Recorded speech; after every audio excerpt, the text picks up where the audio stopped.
All right, so we were just talking about this whole issue of police brutality, police violence committed against multiple Americans, but especially African Americans. Yet, our next guest, Philip Clay with the Project 21, claims that black media doesn't talk about a major issue like black-on-black crime. So, really, I found that'd be really interesting. So he joins us right now. So, Philip, glad to have you here. So, how do you ascertain we don't discuss the issue of black-on-black crime? Well, good evening, Roland, and thanks for having me on, and congratulations on your nomination for the NAACP award. So for me personally, I'd like to take the conservative out of this and really just talk to you as a young black male.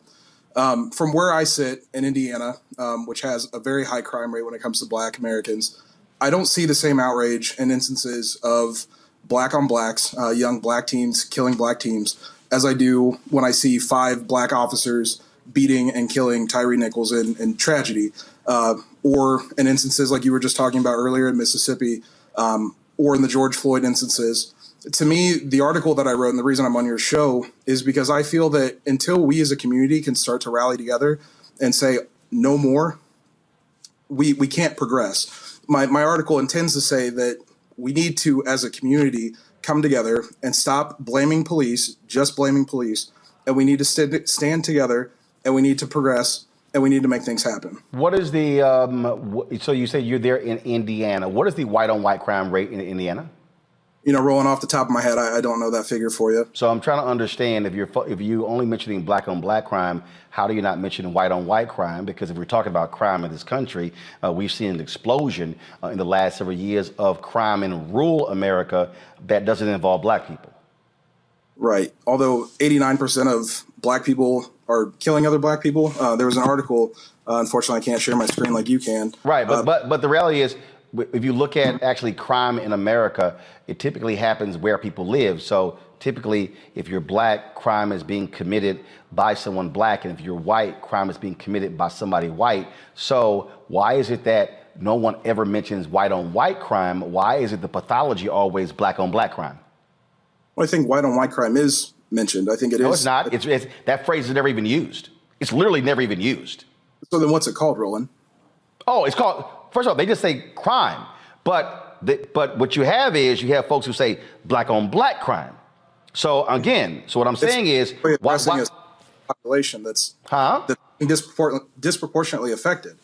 It is a big thing. And I'm not saying it's not a big thing, but the reality is we do focus on what is the underlying issue of crime. So what is that? What's the underlying issue of crime? Please tell me. Please tell me. You don't know? No, I'd love to hear your thoughts. No, first of all, if you're going to write about how we should be focusing on crime, then you might want to be talking about what is the underlying issue of crime. John Hope Bryant talks all the time that you've never seen a riot in a community where the credit score is 700 or higher. I was just in Wichita, Kansas, the MLK event, and the former police chief of Philadelphia, the police chief of Wichita who came from Philadelphia, we were discussing this, and the reality is you can track crime rates in neighborhoods based upon economic status. And so if you want to address, so when you say we don't address the issue of crime, we do, because on this show, we consistently are talking about economics. We're talking about education. We're talking about access to capital. We're talking about housing. We're talking about all of those issues. Those are the fundamental underpinnings of crime in America. Right. So I'm not sure if you read the article or not, but at the end of it, it does say that it's a community issue. We as a community have to fix this. But I don't think, like your last panelist was saying, by just vilifying police and saying that all the police are bad. And I'm sorry, who said that? I believe it was Reese. No, she didn't. Reese didn't say all the police were bad.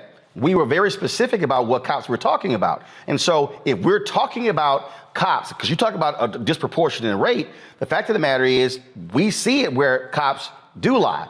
In your neighboring Chicago, there was a judge who got so sick and tired of cops lying on the witness stand that he literally reported them to the Citizens Accountability, saying, I will not allow these cops to come back in here. You have district attorneys in Prince George's County and also in Chicago. They have lists of cops who they will not let testify because they are known to lie. So why can't we hold cops accountable for also committing crimes and lying and making things up in police reports? And we will talk about what happens in the neighborhoods. Why can't we hold them accountable? They got badges and guns. No one's saying that we can't hold them accountable. And I want to make that clear. And the article doesn't say that we can't hold them accountable. The article clearly says that good cops call out bad cops. And despite all I'm sorry, you said good cops call out bad cops?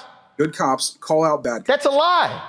That is literally a lie. We saw right there in Memphis where so were there any good cops who showed up? We played a video yesterday. We played a video yesterday in Chicago where these two cops were beating this guy in a jail cell. Two cops, two other folks just stood there and watched them. We've shown a video on this show from Los Angeles, from Mississippi, from South Carolina, from North Carolina, from Philadelphia, from Detroit, where cops stand back and watch these things unfold, and they will actually back up the lying cop in police reports. So please show me where there's this swell or this groundswell of good cops reporting bad cops. Roland, you and I agree on that subject, that those people are not good cops, the people that stand by idly and don't do anything. In doing research for the article, and fortunately enough, last year I had a chance to work with my local police department to understand what goes into being a police officer, because I wanted to know for myself what it takes to become a police officer. One of the things that was taught, one of the core things, was that not only is use of force a last resort, but you're also taught to de-escalate your partner when your partner becomes too emotionally involved or too attached to whatever's happening. How often have you seen that? How often, when you've seen a lot of these video footages, now I've seen de-escalation when the person's white. I've seen a whole lot of de-escalation. But typically, when I'm seeing body cam footage and it's somebody black, I'm seeing an escalation of tensions. And so please give me some examples where de-escalation is often happening. You're talking about the videos that have been seen. What about the thousands that haven't been released because there was a successful de-escalation or there was a successful stoppage of whatever was happening? Or the examples where the cops didn't turn the cameras on, and where in Chicago they were breaking the antennas off of the dash cam cameras as well. I mean, again, the point here is, again, we're still talking about a fundamental problem in this country. Last year, police in America, based upon the data, Samuel Singawe, we had him on the show, they killed more people in 2022 than any other point in history. We have seen a dramatic increase of police violence. We have seen insurance companies come out and say that they are going to stop insuring cities, or they're going to actually raise their rates because of the high number of police violence cases. And so I'm trying to understand, you want to talk about black on black crime as a conservative. Here's what I want to know. Where are all of the fiscal conservatives complaining about the millions upon millions and billions being spent on police settlements? That's a good question, Roland. They're not there. I guess who I don't see? I don't see Grover Norquist. I don't see, let me tell you something. Memphis is probably going to pay $20, $30, $40 million settlement. It's likely going to be higher than the George Floyd settlement. Do you know who I have not heard a lot on this? Governor of Tennessee, the Tennessee legislature. I've not heard Republicans in that state say this is gross and it's unfair. What you do see, though, you typically will see Democrats or you see the Black Caucus. What I'm still trying to say to you, we have on this show and in other black media discussions about black on black crime. What we don't do is fall for the pathology of Fox News and other places. We talk about what creates those conditions and what must be done to change those neighborhoods. And so what I want to know is, how are you in Project 21 advancing those issues and then calling on your fellow conservatives to support those very issues? Absolutely. I've spent the past couple of days being able to do press about this issue specifically. And the thing that's come out of it, and the thing I will stick to, is we have to be transparent, both in the community and on behalf of police departments or police departments themselves. There has to be open dialogue, and police departments have to show that whatever's being accused against them, levied against them, is not true. And the good cops do have to weed out the bad cops. And I understand that your thoughts on that, and you've made that point clear.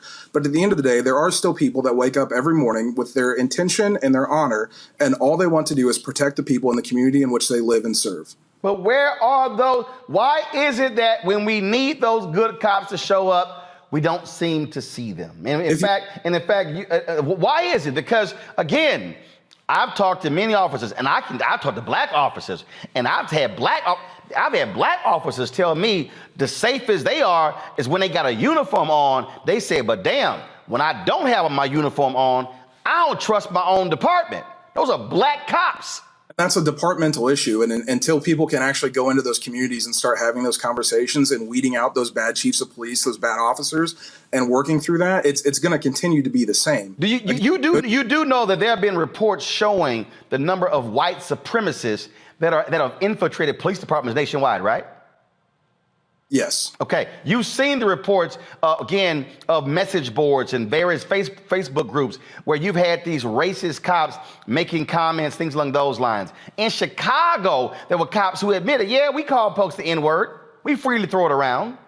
So if you're a black person in the Chicago community, why would you trust a racist cop? Hold on, I gotta pay some bills. Philip, I asked the question, if you're in a neighborhood and you have had bad encounters with cops and you know you're dealing with racist cops in those areas, how can you trust them? I don't think you can. But I guess the question, my question back to you is, what do you do in that situation? What would you, Roland Martin, do in that situation if you can't trust the cops in your neighborhood? I'm not dealing with them, because here's the deal. I lived in Chicago 6 years, okay? I have seen examples where the cops planted evidence, where they beat confessions out of people.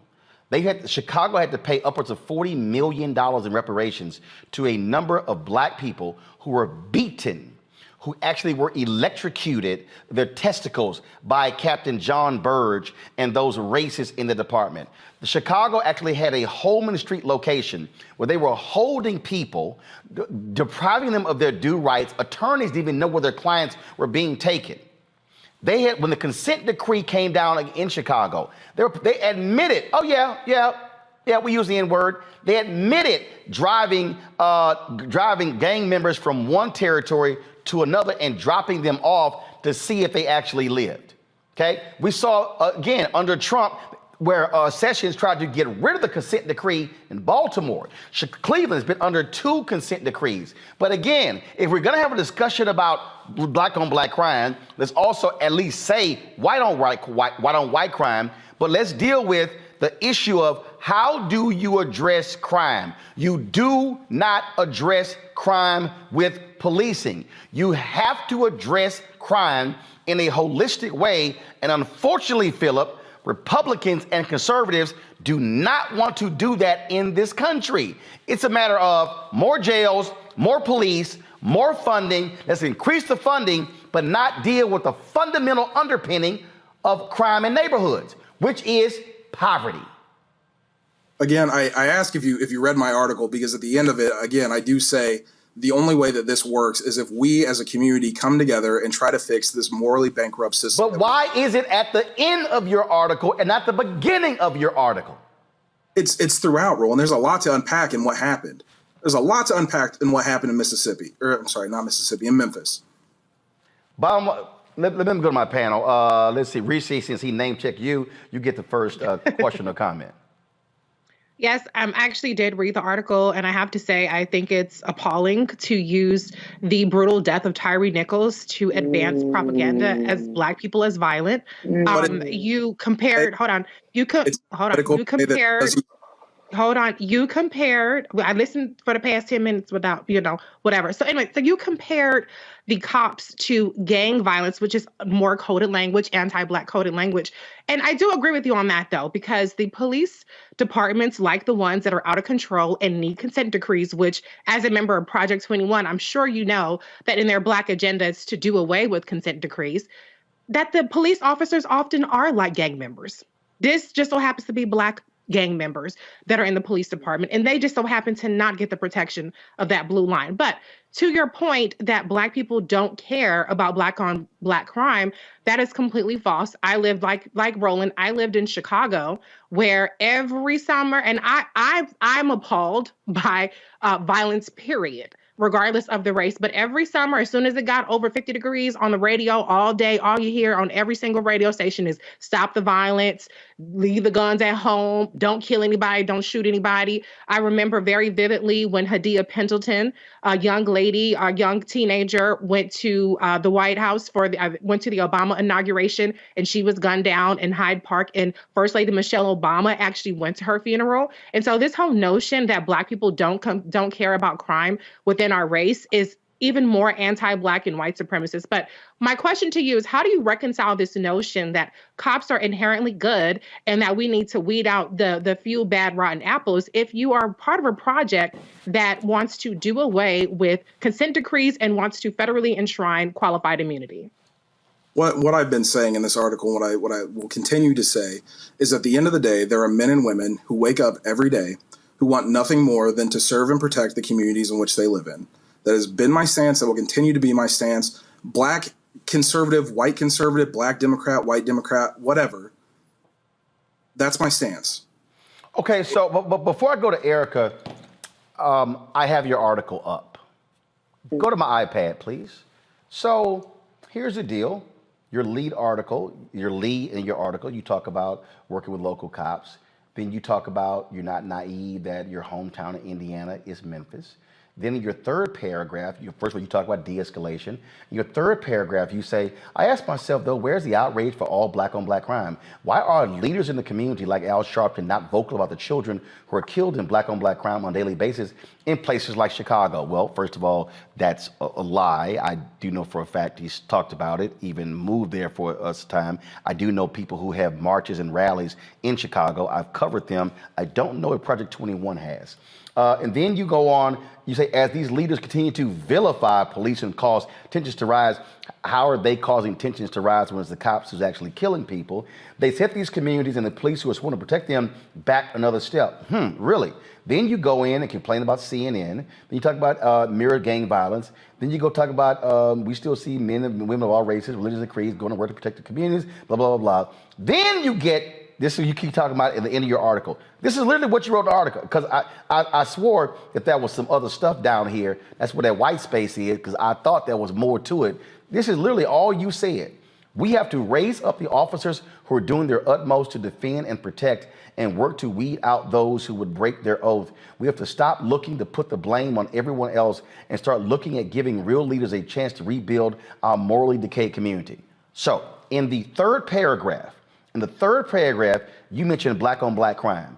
In the last sentence, the last half of the last sentence, you say, we have to stop looking to put the blame on everyone else and start looking at giving real leaders a chance to rebuild our morally decayed community. You literally say nothing about why there's Black on Black crime. You literally don't even, I'm looking for it. I'm trying to see, do I see poverty? No. Do I see education? No. Do I see lack of economic advancement? No. Your entire piece is really about, oh my goodness, we've got some really great, wonderful cops. So how can you make it about Black on Black crime when you don't even address the issue of the underpinning of Black on Black crime in your entire piece? Again, Roland, my position is and will continue to be that I don't see protests in the street for children being killed in Chicago. You're a lie. I'm sorry. If you don't see it, Philip, that's because you choose not to see it. They have been protests. First of all, here's the question. Where are you in Indiana? Indianapolis. When the last time you been to Chicago? I typically don't go to Chicago. Gotcha. So you don't go to Chicago. So no. Do you follow any Chicago media? No. What incentive do I have? No, wait. Do you know any activists in Chicago? Yes. Do you know any community leaders in Chicago? I know community leaders in Gary, Indiana. No. I didn't say Gary, Indiana. I said Chicago. Chicago is not Gary, Indiana. Deontay Johnson, Black Conservative Federation. You got Deontay. Oh, that idiot? Hold up. Wait. Are you sick? That's who you claiming? Dude, don't even try that one. Here's the problem with what you said. You just said, quote, I don't see any protests in Chicago of black on black. You don't know anybody in Chicago. You haven't even been there. See, this is the problem when you say I haven't seen it. If you ain't been there and you don't know anybody and you likely don't follow them on social media, you wouldn't see it. But the reality is it does exist. So Philip, never ever come on television and say, well, I don't see it if your eyes are closed because you never opened them. We have literally had the people on this show live from protests. So for you to say, well, I don't see it, you try to act like it doesn't exist. It does. So if you've never made the effort to find out that they are protesting, how can you then criticize folk for saying they're not protesting? I don't know what you're trying to accomplish. Philip, let me help you out with something. Let me just help you out with something, Philip. Usually I ask for help if I need. No, because you need some help right now, Philip. Like you need some help real bad. If I said I have never ever seen Philip in a red tie, and if somebody says, Roland, have you ever met Philip? No. Have you ever seen Philip on TV? No. Have you ever seen Philip at an event? No. Well, hell, if you ain't never seen Philip, of course you ain't never seen Philip in a red tie. So how can you say people are not protesting black on black violence in Chicago, but they are, but you haven't seen it and you've made no attempt to find out it exists. But let me ask you this question. And I want you to answer that one too first. Why are you so worried about Chicago and you ain't focused on crime in Indianapolis? We are focused on crime in Indianapolis. So why are you bringing up Chicago though? Because I'm sorry, go back to my iPad. I'm looking at your column. You simply state, I've had the opportunity to work with my local police department. You don't name it. You say I'm not naive enough to equate my hometown in Indiana to Memphis. You don't name your hometown. And so why is it that, again, third paragraph, right here, why are leaders in the community like Al Sharpton not vocal about the children who are killed in black on black crime on a daily basis in places like Chicago? Why didn't you mention your city? I mentioned Indianapolis in all the radio interviews I've done. No. Why didn't you mention your crime in your city in your column? All right, let me do this better. Philip, what are you doing to solve the crime issue in Indianapolis? I want to hear specifics. Working with local police departments to bridge the gap between the police and the community. How? No. What are you doing in the community? I get the cop part. Has the community ever seen you? Yes. Hold on, I'm sorry. What communities? Indianapolis. Plainfield. No. What communities in Indianapolis? I literally just said that. Indianapolis, Marion County as a whole, Plainfield, Avon, Brownsburg, Danville, Johnson County. And what are you doing? What are you doing in those communities? Working to improve police relations. Like what? No. But what are you doing? Like when you say working, have you had community-based town halls? Not the cops, the community. When? Yeah. When? Yeah. 2020. No, when? Do you want exact dates, Roland? I don't have my iPad. No. I want to know when. Because see, I know people in Indianapolis. I've spoken to them many times.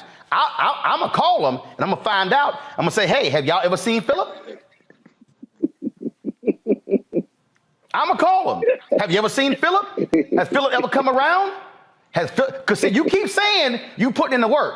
So, okay, how about this here? In the last year, how many community-based town halls have you actually held or attended community-based town halls in Indianapolis? Not cops, the community. How many? I've not been at any in the last year. Whoa, stop. Whoa, hold up. See, now, hold up. I'm up against a break.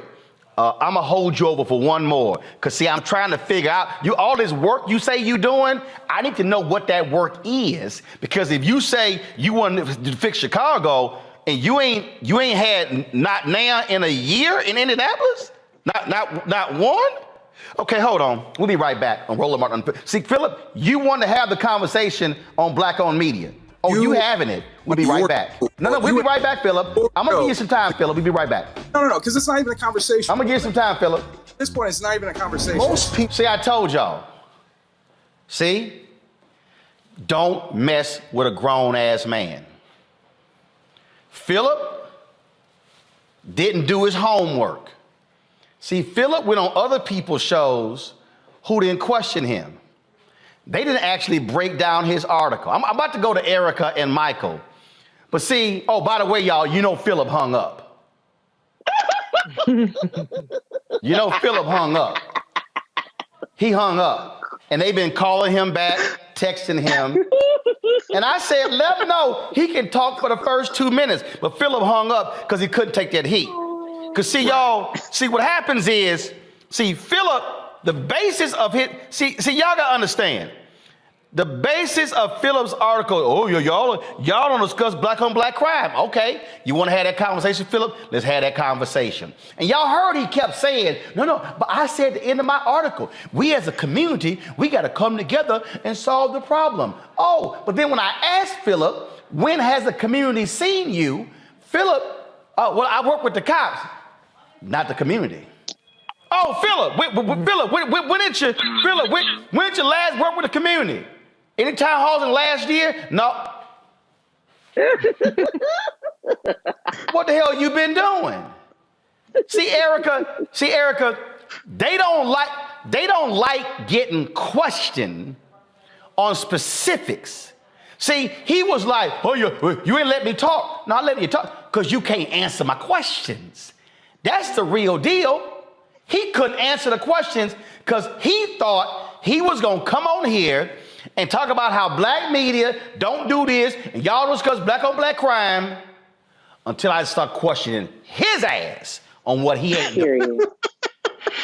Period. And sent poor little Tink Tink home. But I'm glad that line of questioning came out because if you look at his Twitter page, you can see how Philip Clay gets his bag. More importantly, I am very tired of people raising their platforms off of the backs and off of the pain of Black grief. And one of the things that I was going to ask him was, did he know what grief does to the first, did he know Tyree Nichols, his mother and father's name, and specifically his mother, who talked about how much Tyree loved her, how he had her name tattooed on his arm, and that's something that you don't mostly get from kids, especially young men, but he did that, and he was the youngest in his family and very well loved, a young father. And that on January 28th, he felt it fitting to pen 4 to 5 paragraphs of complete bullshit on the back and on the grief of Mrs. Rovon Wells. Completely disgusting. For someone that is either self-identified or has been told that he is a rising star in what is effectively known as the terror group, the Grand Old Party, the Republicans, do that in its own space, not off of Black pain.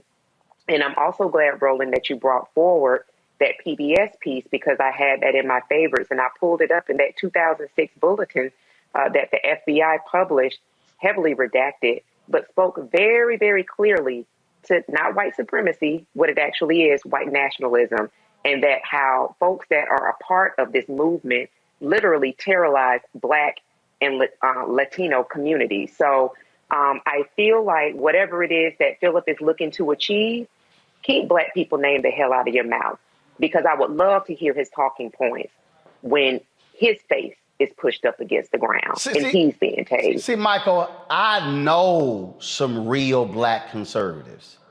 I actually know some Black conservatives who are in communities that do the work. But see, Philip thought he could just sit his ass and bang out some comments and the National Review put it up.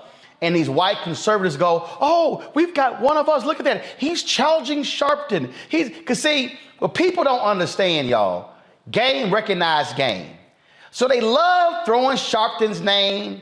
They love throwing out Chicago. So you see how I busted him on that. How you from Indianapolis and you gonna mention black on black crime in Chicago, but what you don't mention is that most of the guns that where you have the crime committed in Chicago come from across the border in Indiana. Oh, I bet Phil don't want to discuss gun control though. See, this is the game they play.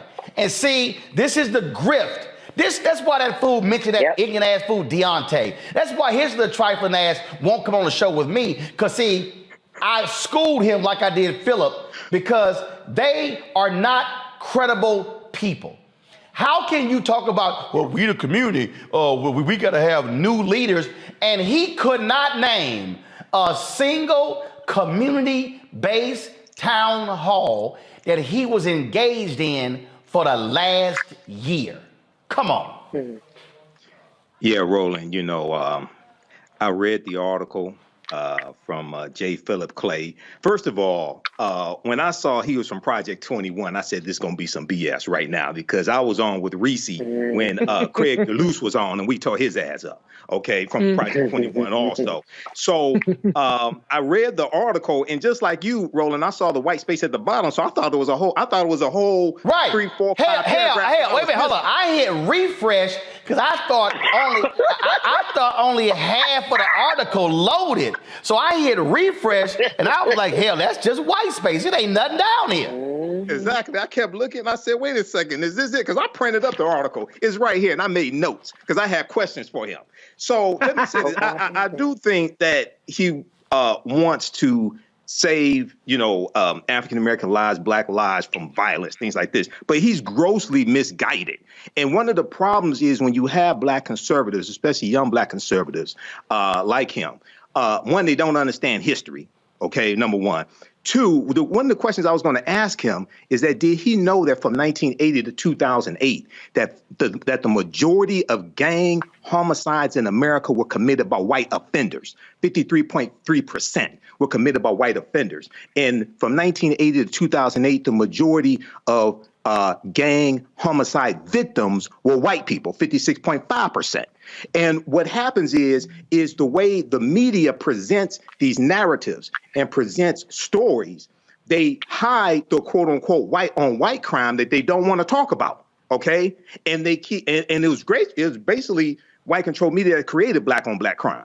Because if they talk about white crime, they don't use the term white on white crime. But I encourage everybody to read this article from AtlantaBlackStar.com. It's called 9 Facts That Show White on White Crime Far Exceeds Black on Black Crime and How Media Outlets Conceal It. And then there's one of my favorite articles is from thinkprogress.org called from March 25th, 2015 called How News Outlets Convince You That Most Criminals Are Black. How news outlets convince you that most criminals are black. Now, this was a nationwide study of local news affiliates, NBC, ABC, CBS, and Fox News affiliates. And they looked at the news coverage that they did of stories that dealt with crime. And they found that African Americans made up disproportionately stories where they were the perpetrators, but it was disproportionate to their arrest rate. So we made up like about 51% of the arrests, but 75% of those stories dealing with crime. Got it. So this is the game that conservatives play. This is not Fox News. You need to know what you talk about when you come on this show. See, the thing here, Reese, this laughable. I don't see people protesting black on black crime in Chicago. Do you know anybody in Chicago? Nope. Do you follow anybody in Chicago? Nope. Have you been to Chicago? Nope. Well, of course your blind ass ain't seen nothing. But see, again, that's why you don't make stupid comments like that. And again, I'm still trying to understand, Reese, how can Philip be from Indianapolis, but he want to throw Chicago in? You know why? Because Chicago is the new N-word for Republicans. Chicago is the new N-word. Yep. Anytime something happens, wait a minute, what about Chicago? Well, what about Chicago? Well, what about Chicago? Philip, what about Indianapolis? Hello. And his profile says Plainfield, Indiana. I don't even know what that is, but it certainly isn't as catchy and flashy as Chicago. I'm trying to figure out, why is Chicago in it? You ain't been there. You ain't stepped foot in there. You don't know nothing about the Magnificent Mile, Garrett's Popcorn. There's a number of things that I will talk about in Chicago before I get to quote unquote black on black crime. And like I said, obviously, black people in Chicago don't want black motherfuckers shooting their ass either. They don't want the cops and they don't want their neighbors shooting them. I think that everybody black can agree that crime in general is bad, point blank and a period. But to your point, Roland, it's about the boogeyman. It's about this. It's like CRT is a word, as a euphemism. Woke is a euphemism for the white supremacist, white nationalist party to just say the N-word without saying the N-word. So he was very deliberate in talking about a place that he doesn't know. He did not know statistics, so you don't have data. You don't have even anecdotal evidence because you haven't been there. You don't know nobody from there, but you're talking about it like you have some kind of authority. Go to hell, bitch. How about that? So this is from a Indianapolis TV station just 2 days ago. Go to my iPad. Violent crime plagues some indie bars, yet the state does little to enforce its policies. If I scroll the article, I don't see Phillip's name anywhere. Anywhere. Okay, hold up. Let's see here. Okay. Same station. Crime mapping, what parts of Indianapolis saw the most homicides in 2022? While Indianapolis saw a decrease in homicides in 2022, so did Chicago, police continue to push for fewer homicides and violent crimes. In 2022, 226 people lost their lives in a homicide in Indianapolis, down about 15%. This is a decrease of 45 homicides. And so as you see it here, a gunshot is listed as a cause of death for 86.7% of the homicides. Phillip, are you speaking out against guns? Phillip, I got something for you to do in Indianapolis. Nearly 66% of the homicides in Indianapolis remain unsolved as of early January. Of the 226 homicides, police made an arrest in 66. Roland, can I point out too? Ain't that, and hold up, of the homicide of 2022, largest group, 25-34, black men aged 18 to 24 made up the largest group. So here's the question, Phillip. You keep meeting with the cops. Why aren't you focused on your own city of Indianapolis? You're not, Phillip, because you know why? You don't give a damn about those communities. What you want to do is you want to make a point by taking a shot at Sharpton and at black leaders and black on black violence in Chicago. Reese, I'm on overtime, but I got 20 seconds to go. He lives in Plainfield, Indiana, which is a population of 34,000 and 87% white. So you really pushing this anti-black. So he don't even live in Indianapolis. He ain't even from Indianapolis. Boy. He lives in a suburb of Indianapolis. Boy. Go to his Twitter page. I'm not going to say it, but go to his Twitter page. I did. Michael, that's how he's Go to his Twitter page. What's his name again? You will see how he get in the bag. Plainfield, Indiana. J Phillip Clay? I didn't make that up. That's what he has publicly. J Phillip Clay. Hold on. I'm going to pull it up. Show his Twitter page on your screen. Here we go. Y'all pull it up right here. It says J. Phillip Clay, Everything you need. husband, father, Christian conservative. It says Plainfield, Indiana. Phillip, Scroll up to the picture. Phillip, no, his tweets are protected. Phillip, you don't even live in Indianapolis. Boy, bye. Phillip, again. Phillip, I just want to warn you of something. Phillip. My daddy told me something when I was younger, Phillip. He said, son, never mess with a grown-ass man. You can't slick a can of oil. He said, son, when you mess with a grown-ass man, and you're going to get a grown-ass whooping. Phillip, you just got a grown-ass whooping. The next time you even attempt to challenge black-owned media, I want you to remember this ass whooping just like the one I got when my dad lit me up when I was in school. Phillip, call Deontay. Y'all can cry together by messing with me. I'll be back.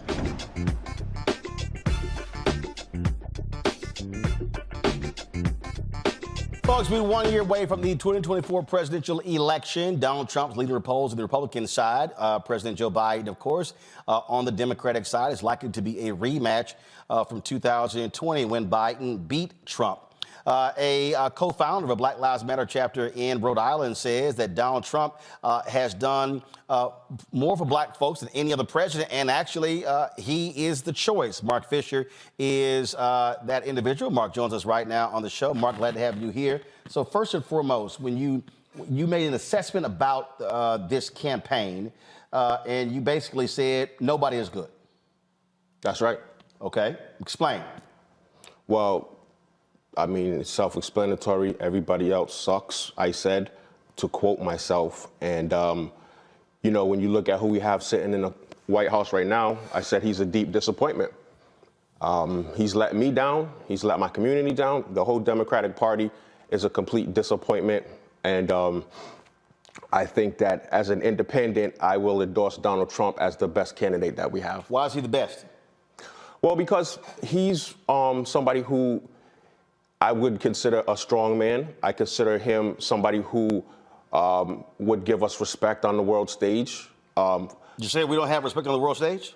I feel like it's waning. I feel like it's what? I feel like it's when we have somebody like Joe Biden as the head of state representing us globally, I don't think it's the same as if it's Donald Trump representing us. President Joe Biden was able to pull back the NATO coalition, which Donald Trump actually splintered during his 4 years. That played a role in terms of what we see happening with Ukraine and Russia. We have also seen, again, European leaders talk about his leadership. So explain that, because obviously international leaders had, except for the dictators, they had a totally different view of the foreign policy of the United States under Trump and Biden.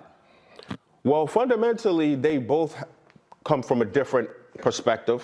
When you look at somebody like Donald Trump, he's America first. Make America great again. Joe Biden is a globalist from a globalist camp. How is Trump America make it great again when, if you look at Donald Trump, even before he got in, he's been doing business all across the country, doing Saudi Arabia, doing China, and all of his deals since he got out of the White House. So how is he a Make America First when that's not how he's operated in his business all of these years? Okay, well, when you look at the persecution that he's facing, 91 felonies. 91. So what, you say he should have been indicted? That's not what I said. I said, No, you call it persecution, so which means that he is being targeted. How is he being persecuted? Well, Letitia James ran on getting Trump. That was her whole campaign motto. We're going to get Trump. Am I wrong? The judge in New York has already ruled against them that they actually were inflating the value of their property. Okay. Now the trial is going on. No, but you said he's being persecuted. How is he being persecuted? Is he being persecuted in Georgia, where 3 of his attorneys, they actually have already pled guilty in that particular case for their role in the 2020 presidential election in Georgia? Yes, they did.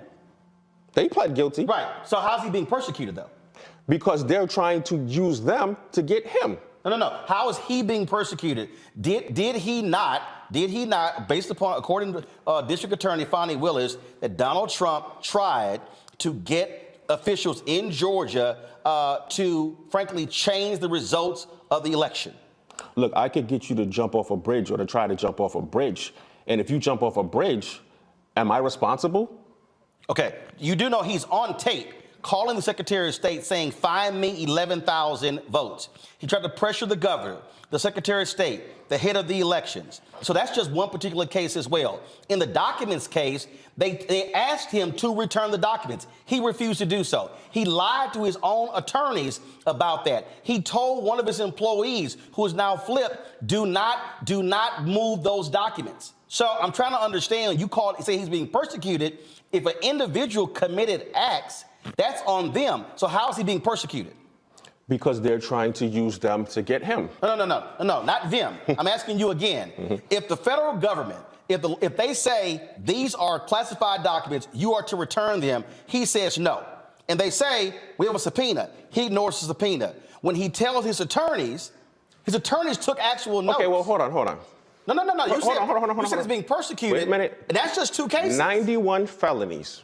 You can't even keep up with all the felonies. You can't even track all the cases across the country. Actually, you can't. And the charges that he's facing. You have to take them one at a time. There's so many. They're coming fast and furious. Actually, we can track them. But again, though, if an individual believes that he is above the law and he's not, if he committed crimes, then he should be prosecuted. Yes or no? Nobody's above the law. That's not the question. The question is, did he commit crimes? Well, first of all, that's why they're trials. That's the question. Well, first of all, that's why they're trials. Right, exactly. So, but when you talk about somebody who's acting on their constitutional right. What constitutional right? Freedom of speech. Is there a constitutional right to overthrow an election?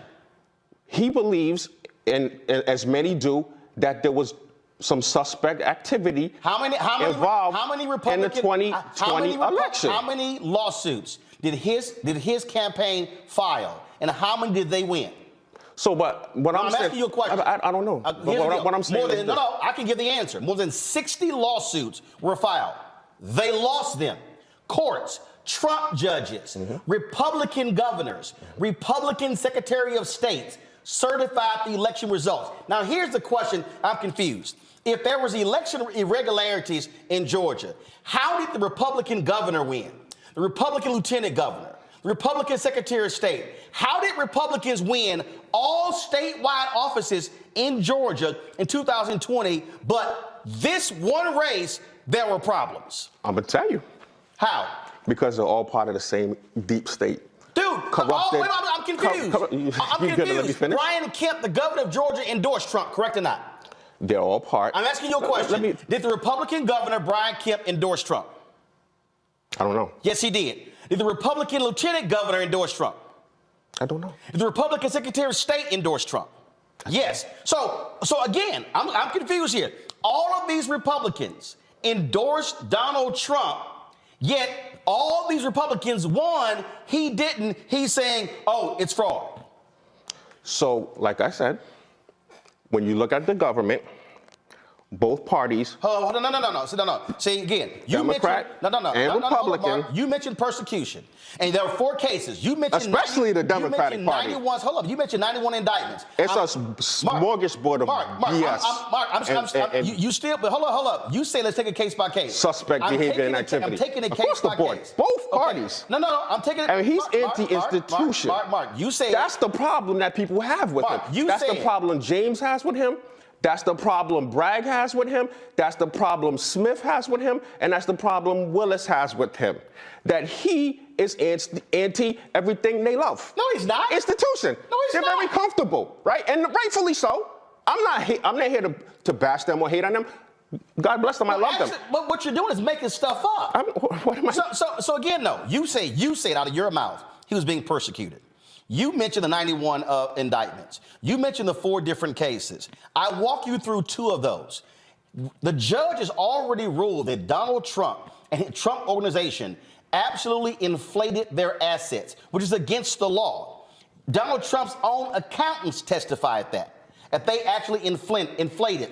He even inflated the size of his own penthouse. I just don't understand how people can't think for themselves. You got all these zombies walking around. You're telling me you got all these people walking that can't think for themselves, doing whatever's in their best interest for their own expedience and their careers. But every time it happens, it comes back to Donald Trump. Donald Trump. Throw him in prison. Take all his assets. Throw him under the bus. Take him off the ballots. Like. You don't think people can see this? So what you're saying is this is anti-American. What you're saying is actually no, because there's a sign above the Supreme Court. It says equal justice under law. What you're saying is you don't mind a liar. What you're saying is you don't mind somebody making. What did he lie about? Donald Trump lied about the value of his assets. Donald Trump has lied about not trying to overturn. Can I say something? Hold on, Mark, I'm not done. On that point, Mark, I just want to, because you said he lied about the value of his assets. You're saying that he lied, his people are lying for him all the time. So what I'm saying is, if he's asking for 11,000 votes, if they're doing that, if he's asking people to make his property as lucrative and as attractive as possible. And these people are doing it, right? They're doing it. Whether they're doing it or not, that is their own personal business and choice to do that. If he says, I'm looking for 11,000 votes, you're absolutely, I know people who have reached out to me, black people, who tell me that there has been all kind of fishy business going on. And Mark, double voting, triple, quadruple, and you're right quintuple voting. No, I can tell you, people are reaching out to me, telling me they keep calling him Bill, William, Willis, so on and so on. And the Democratic elected. So you say, oversight.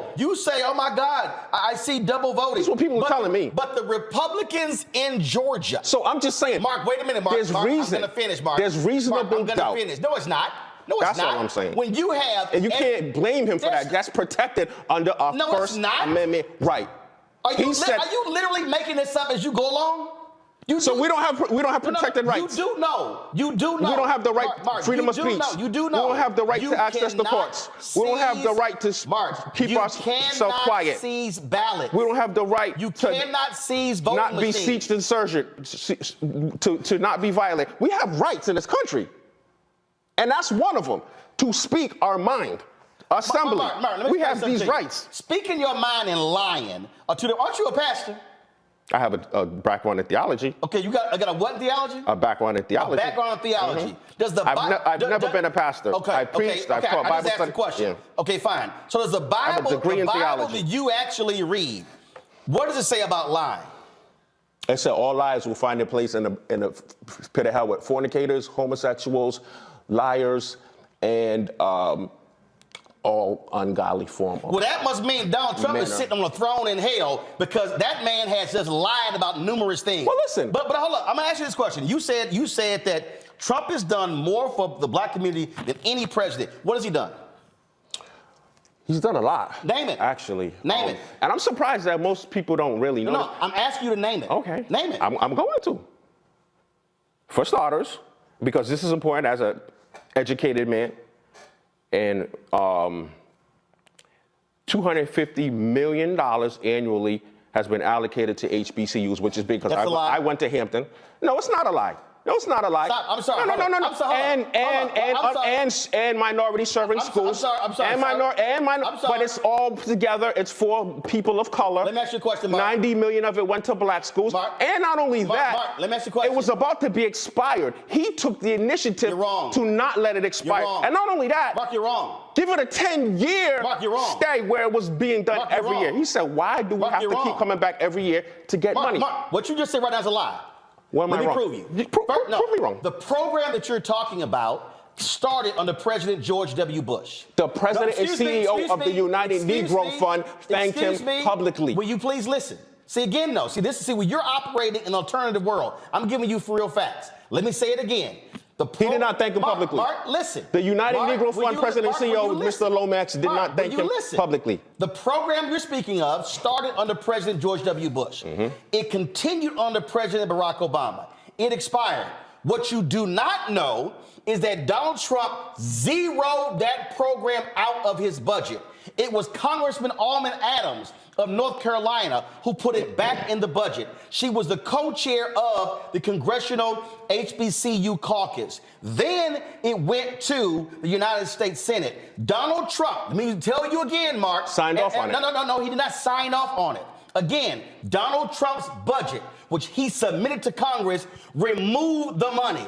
Congress put it back in, led by Alma Adams. Now, do you know who broke that thing down? A gentleman named Walter Kimbrough. Do you know who Walter Kimbrough is? Two-time HBCU president who detailed it, who was actually in that meeting in the Oval Office when Trump was there. So what you're sitting on, you're saying, oh, $250 million. Let me ask you this question. How much money have HBCUs gotten in the last 3 years from the Biden-Harris administration? I don't know, but I never paid $10 for eggs or $5 for gas. What school did you say you went to? I never paid $10 for eggs or $5 for gas. Mark, don't try to change the subject. No, I'm just telling you. You're talking about the economy. Under Trump, it was booming. Mark, I'm asking you again. And black unemployment was at a historic all-time low. HBCUs. You want to talk about numbers? We're going to stay on HBCUs. What school you went to again?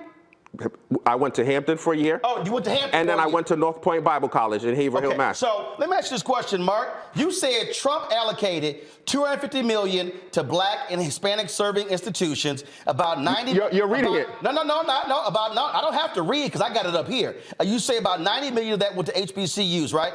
That's what you say, correct? That's correct. Mark, that is the recognized information. Mark, are you consensus aware? information. Are you aware? In the last 3 years under Biden and Harris, $6.5 billion has gone to HBCUs, not Hispanic serving institutions. HBCUs, $6.5 billion. So you held up $90 million under Trump and $6.5 billion under Biden Harris, but you say Trump is better for HBCUs? You're telling me. Do you need the proof? You're telling me Joe Biden. Do you want the proof? Gave $6.5 billion. I'm sorry. Do you want the proof? Yeah, I'd love to see that. Okay, here's the deal. To HBCUs. Oh, no, yes. And he can't even. Hold up. He can't even put together a reparations commission. Why would he do that? And a matter of fact, he's such a flip-flopper. Hold up, wait. Oh, here we go. You went to Hampton, Hampton, right? He's such a liar. You went to Hampton, right? He's such a duplicitous. Did you go to Hampton? Did you go to Hampton? That's why he picked the vice president he picked. Did you go to Hampton? He could have picked anybody else. Did you go to Hampton? Because they're both just as duplicitous. Did you go to Hampton? You say you went to Hampton, right? 2 peas in a pod. You went to Hampton, right? She's Indian. You went to Hampton, right? HBCU you went tours. To Hampton, didn't but you? during the tours, she's all Wakanda forever. See, Mark, see what you're doing. See, what am I doing? This is why you love Trump. Because you're doing the same nonsense he do. You bring up something, then you switch topics. You told me you was going to show me. I said I'd love to see it. Mark, I'm walking you through it. I'm waiting, bro. I told you point blank. Hampton University, I'm going to tell you how much Hampton actually got.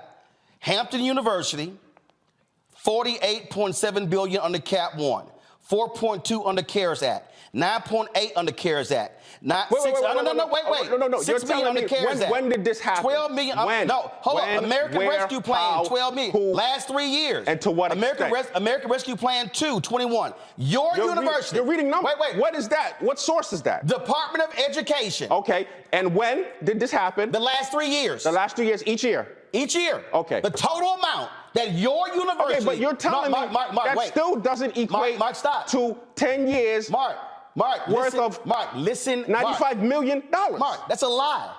How is that? Your own university, Hampton, received $112 million alone. The total amount that went to over the last 3 years. The total amount that went to HBCUs. You saying over the last 3 years? $6 billion. Over the last 3 years. $567 million. You saying Hampton got how much? $112 million. Over how long? What type? In the last 3 years. And I named them. Let me name them again. So you're saying, hold up. Cap 1 forgiveness. 40 hold up. No, I want you to listen. I want you to listen, because see, right now you ain't listening. Cap 1 forgiveness. CARES Act. CARES Act 2. Then you have American Rescue Plan, American Rescue Plan 2. Your own university got more by itself than Donald Trump signed the bill for all HBCUs. Okay, but the CARES Act is expired. The act is over. He did a 10-year plan. No, he didn't. CARES is done. It wasn't even him. It was Alma Adams. Okay, so far, HBCU. What else has he done for black people? What else?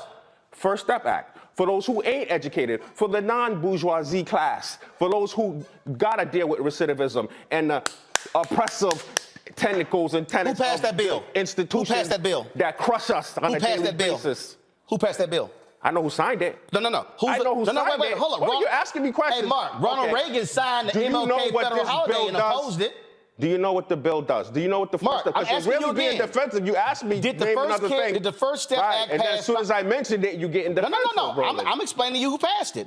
Who passed the First Step Act in the House? Who was the co-author? Bro. Who was the co-author? Ask me what did Donald Trump do? No, Mark. But Donald I'm prepared to answer what Donald Trump did, not what the House members did. I don't care about the House members. Oh, wait. I'm sorry. So help me out here. I don't care about the Senate. I don't care about Mitch McConnell. I'm confused. So you don't care. He's not running for president. I'm confused. You don't care about the people who actually wrote the bill. No. You don't care. I'm sorry. No, because you want to know why? Because the George Floyd Policing Act is still languishing. Why? And because they are a freaking gridlock in Washington. That's why. Who is that? They don't do nothing. Who passed the George Floyd? They get nothing done. Who passed the George Floyd Act? Obama had to sign all kind of orders to get stuff done. Who passed the George Floyd Act? By the way, speaking of who passed the George Floyd Act? Democratic Party. Who passed the George Floyd Act? The obsolete antiquated Democratic Party. So Democrats passed it in the House, and Senator Tim Scott and Lindsey Graham could not get 8 Republicans on board to go along with it, and that's why it's dead. Okay, but it's dead, right? In Congress. Because the Republican Party. But you're asking me why don't I care about Congress, and I'm telling you why. Hold on, I'm scared. Hold up. But how can you say you don't care about Congress, but you're giving Trump credit for bills that Congress passes? Okay, I'm giving Trump credit for bills. How? He didn't pass them. Get passed. He didn't. Wait, hold up. Or Mark, I'm confused. Yes. You don't care about Congress, right? But you giving Trump credit for bills that Congress passed, right? Exactly. So how can you ignore the people who passed the bills for him to sign? Okay, and so that's my point. Because in order to order to get Congress to sign off on the bill, right, which is constantly in gridlock, you have to have somebody who knows how to make a deal. And he couldn't make no deal. Who's a negotiator? Who makes things. This is hilarious. Okay, what else he did for black people? That's because other than that, what does Congress do? Nothing. Since you said 2 things, what else he done for black people? What else? Okay, we have the like I said, black unemployment was at a historic low. Actually, you know, black unemployment fell lower under Biden than Trump. Well, you also know that black male unemployment hit its lowest point in April under Biden than it did in history. Okay, well, I can tell you. I'm just telling you. No, I can tell you it was lower than it was under Obama. And that's no shot at Obama. I'm confused. Obama not on the ballot. Again, the black unemployment rate. Right, because we love to praise Obama. I didn't bring up Obama. No, I'm just saying. I'm just saying. We got to keep it real. We got to stop operating from emotion, and we got to stop operating from intelligence and logic. That's all I'm saying. If we want to compete with the rest of the world. Mark, the total unemployment rate has been lower under Biden than Trump. The black unemployment rate has been lower under Biden than Trump. So how is Trump better for black people? So like I said. What else? Compared to his predecessor. No, what else? Okay, what else? Okay, so other than the HBCU 10-year bill expansion. Okay, but again, though. The First Step Act, which reduced the federal prison population. You didn't want to let me get that out, did you? That Democrats passed in the House. The Democrats approved in the Senate. And that Donald Trump signed off on. Wait a minute. Mark, you do know that Reagan opposed the King holiday. It ain't like we crediting Reagan for the King holiday. Unemployment at a historic low. Mark, like I said, the economy was booming. You asked a lot of black people, they tell you they was doing good under Trump. I'm still confused. They tell you they was doing real good. And like I said, I wasn't paying $10 for eggs and $5 for gas. First of all, if the black unemployment is lower under Biden than it was under Trump, how was it better? Say that again? The black unemployment has gone lower under Biden-Harris than it did under Trump. Okay, so what I'm saying is, because you know why? Because black people are the most intelligent people in the world, man to man. And they had to, like we always do. What in the hell are you talking about? I'm going to explain to you. They have to pull themselves up by the bootstrap and make shit happen. You heard of the Great Migration? You know what that is? Yeah. Who led it? Okay. The black Who led it? The blacks who said, screw this. No, actually, that's not. Actually, there's a guy on the wall who ran the Chicago Defender. Let me finish. And you know what? You want to know what assisted that? You ever heard of the Platinum Plan? Do you know what that is? Wait a minute. Hold on, stop. No. Let me finish. No. Just let me finish. Trump Platinum Plan do you know what created the Great Migration? No. What I'm saying is, I'm confused. I didn't say that. The Great Migration was in the 1930s and 40s. No. Excuse me. I meant the Great Resignation. I apologize. When all black people in droves was like, screw this. The Platinum Plan. What was the Platinum Plan? Okay, so the Platinum Plan. What was that? It increased income in black businesses. No, it didn't. And the Platinum Plan was a proposal. It never actually got enacted. What I'm saying is added capital to the black entrepreneur. No, it didn't. And it didn't. Also promoted and touted Juneteenth as a national holiday. So Juneteenth was part of the Platinum Plan. Are you out of your mind? Juneteenth would have been a national holiday if Senator Rand Paul did not object to unanimous consent. Oh my God! Are you just sitting here just making shit up? You're asking me about Trump. No, you're making stuff up. Questions, and now you're throwing in Rand Paul and I'm throwing in facts. You're asking me questions and I'm answering them. No, you're not answering. What you're doing is you're doing what Trump is doing. You're just making shit up. So there's no dude, the Platinum Plan was a plan. It was never enacted. Exactly. I know. And he also said. I know that. Trump said, you know why it wasn't enacted? Why? because of the black drove of people who went and got this guy elected. No, actually, the droves of blacks who were stuck first of all, on the plan Democratic Party. The plan was a joke because to get this guy elected. The plan was a joke because it specifically said it was going to do what? $500 billion in contracts? Let me ask you this question. How much the total amount of contracts the federal government gives out every year? Okay, so Mark, I'm asking you a question. What's the total amount of contracts the federal government gives out every year? I don't know. It's $560 billion. So you trying to tell me that the total amount of contracts the federal government awards every year to everybody is $560 billion, and Trump was going to award $500 billion of black people? Are you literally out of your mind? So, like I was saying, answer the question. Now, opportunity zones. Oh my God. Also, a low-income community incentivized plan. That I call the Trump White House. Nice try, Mark. I call the Trump White House. It was proposed to revitalize the inner cities by giving business owners, developers, and property owners. And guess what, Mark? I had a pastor. Tax breaks. Mark, let me help you out. Capital gains. Let me help you out, Mark. To pump life into our dead economies and cities. I don't know what the hell you read. No. But bruh, that's what it is. You are literally. That's what opportunity zone is, Roland. Mark, this ain't gonna go on much longer, because right now, dude, you just making shit up. I literally. Did he not sign into law? Mark, listen. The first and only new historic park in Martin Luther King Jr.'s name in Georgia. Are you out of your? Okay, so then. Oh my God. He did not sign into law and create a new historic park in Georgia in honor of Martin Luther King Jr. He didn't do that, Roland. You literally say, let's support Trump because a park was created? No. You're asking me. No, see, this is the problem. No. I noticed how you skipped over that platinum plan. This is the problem. Mark, I noticed how you skipped over those contracts. The narratives that people believe and buy into instead of creating their own narratives. I noticed that's how what you I'm doing. Over the I'm creating a narrative actually, like I did with myself. What you're creating, because I no longer choose to be defined by you, by the news, by print, by media, or by my neighbor. Okay. I define myself. Mark, here's the deal. Everything you just laid out.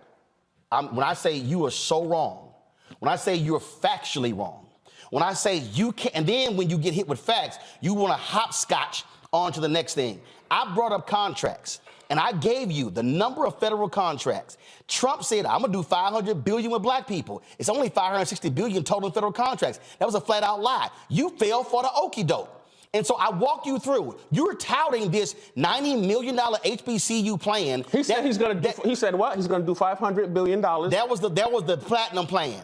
Mm-hmm. He was going to do $500 billion to black businesses when the federal government only spends $560 billion total for everything. So how in the hell is, if the federal government is spending $560 billion total, he just going to go, I'm going to give $500 billion to black people? I can tell you what, I didn't hear that. I never heard. I'm not. You didn't hear it? No, listen. I didn't hear him say I'm going to, because it's it's in the plan. Okay. The plan that you brought up. The platinum plan. Now, if he said that he's going to give $580 billion. No, he says $500 billion. $500 billion to invest in black people, right? Where's it coming from? That's a good question. You damn right, it's a good question. And now, like, and it ain't coming from the federal government. What I'm saying is, like, with a lot of things, he made shit up. I can't speak for him. I can't you can't speak for him. No, I can't. I can't speak for him. Oh my God. I can't speak for you. I can tell you, based on facts. What I know, experience, you literally what I read and see, have not recited any facts. And historical sources, empirical evidence, what the facts are. That's what I can do. I can't speak for him. Mark, I feel for you, brother. I know you've gone down some rabbit holes, but listen, you ain't cited any facts. You haven't cited any of that. What you've thrown is stuff out that's easily disproven.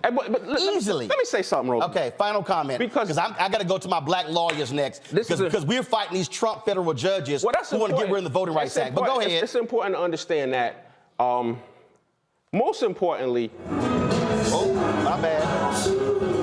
my bad. I need to put on some Marvin Gaye because this is some bullshit. But go right ahead. Most importantly, we're trying to pivot off of the Democratic plantation. We're trying to make a pivot from this hold. How about you pivot to facts? This hold How about you pivot to facts? that this party has on my people. How about you pivot to facts? That's so destructive to my people How about and my you community. pivot to facts? That's what I pivot to. You literally- Now, if Trump is the alternative. No, he's and hey, not. I support him. Dude, you literally That's the most important thing. called the January 6 people dissenters when they were domestic terrorists. I said what? Say that again? You have been quoted as calling the January 6 folks dissenters when they actually are domestic terrorists. Well, listen, You support them? I stand in solidarity with any American brother or sister, like I said from the very beginning. You going stand in through hard solidarity with the times. Oath Keepers? That's going through hard Do you times. stand in solidarity with the Oath Suffering. Keepers? Mark, That's because do I don't you take no stand in pleasure in any solidarity with- American brother. Mark, Listen, this Mark, is the thing. I'm asking you a question. I know how Do people you feel. stand And in solidarity with the Oath Keepers? Listen, Yes or no? I have empathy for black people, right? Because how do you think you I feel in my stand in solidarity community? with the Proud I have Boys? been castigated throughout my community and Say family dog. and friends. So here's the Okay. thing. But I know how they feel. I understand. Mark, and guess what? Because they hate Trump. But guess what? There's no future in that. There's no future in that. I know how you feel. No, ain't no future in this country if that lying, narcissistic insurrection is allowed back in. You literally have called the January 6 people dissenters. These are people who were domestic terrorists. These are people who were angry that black people voted. Donald Trump kept trashing black people when he would say Atlanta, Philadelphia, Milwaukee, and Detroit. You had a Republican. I'm not done. You're making such Mark, a broad stroke. No, I'm not. That's like they did at BLM in the summer of love. Every BLM Donald supporter Trump is a literally rioter said- and a looter Donald and Trump an literally anarchist. said, okay. It's the same thing. So you think the people who've been convicted, they should be let free? No, I think that there's a justice system, and I think they're going through the course like all my there's people a had to. justice system. Like all my people had to. Doesn't make it right or moral. There's a justice system. I believe it was a setup. And I believe it could have been stopped. It could have been it was a prevented. setup. Of course. You think we would have got that far? So January Of course 6th not, was a Roland. setup. Of course it was. Okay. They could have stopped that like Okay. that. That Gotcha. could have never happened. But why? It wasn't a good look. Well, for them guess to what? stop You it. couldn't stop it when Donald Trump wouldn't It allow the wasn't a National good Guard to look. become So now out. they're handing out cases like Halloween candy, and you don't see a problem with that. You get 20, you get 20, you get 20. Hey, okay, let me you be guys, real clear. okay, you stay in your comfortable, Mark, I'm going to be on record. I got zones. no problem with the racist Oath Keepers and the Opportunity Proud zones. Boys going to jail. Yep, there you go, trying to change something. All right. No. Hey, listen. Like I said, I take no pleasure in any suffering. Mark, last point here. Period. Because I got some lawyers waiting. Here's the whole deal. I'm going to give this last one, since you keep yelling opportunity zones.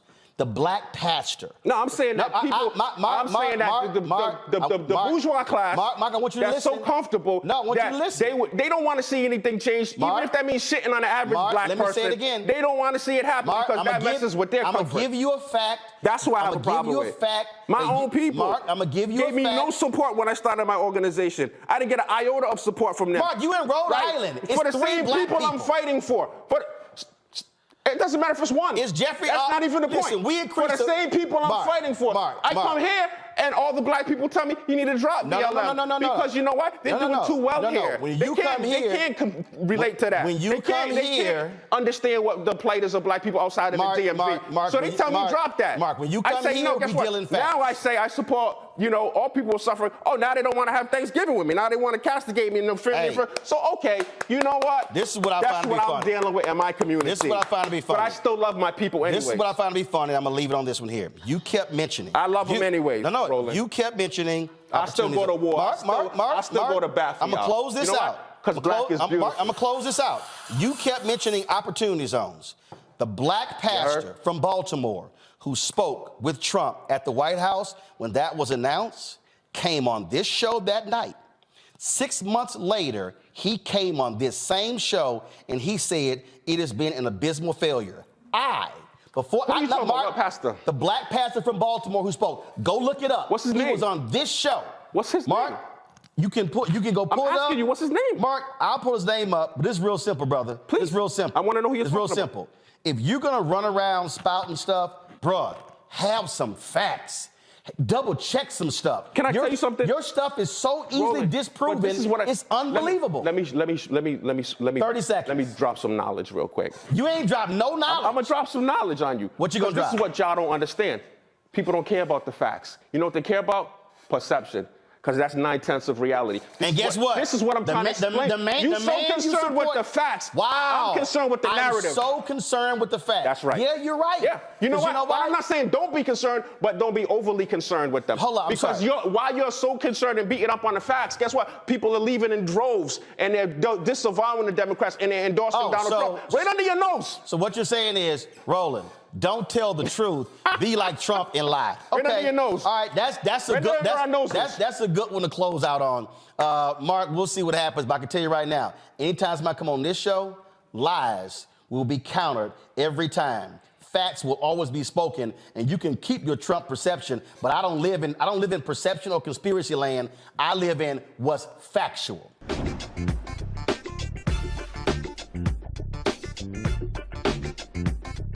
You look back on 4 years of News One now, time for one of my classic clapbacks. In August, Paula White and Jim Baker had the nerve to call Donald Trump a man of God who is under siege from evil forces. You know, I had to respond.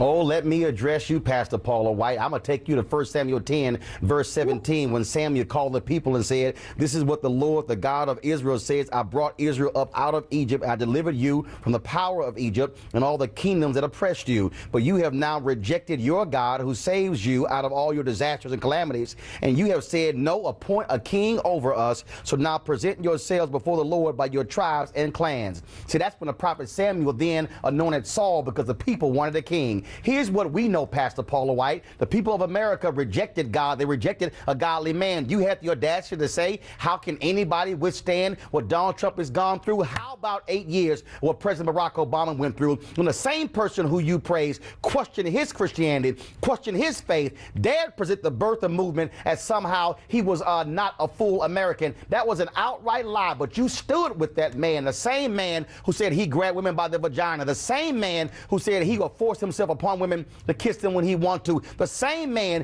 who chastised Senator John McCain, who was a POW, the same man who chastised Mexicans, calling them rapists and calling them criminals, the same man who is not shown at all how to act like, sound like, or be a Christian. Oh, how dare you say that, when the same man you praise and say to pray for said he has seen no reason in his life where he should somehow ask for forgiveness, when we know doggone well the moment of being a Christian is when you have to ask for forgiveness. You have to ask for grace. See, it was Dietrich Bonhoeffer, the German theologian, Pastor Paula White, who called this cheap grace. As when people commit sin, ask for God's forgiveness, and then go out and do it again. Here's the reality, Pastor Paula White. We are going to pray for this president because we have evil in the White House. We have somebody who wants to attack people of color, somebody who wants to attack the poor, somebody who wants to attack Muslims, who wants to break up families. You dare say nobody else has come under this kind of attack? Oh, please explain to me why so many conservative white evangelicals like yourself have been quiet.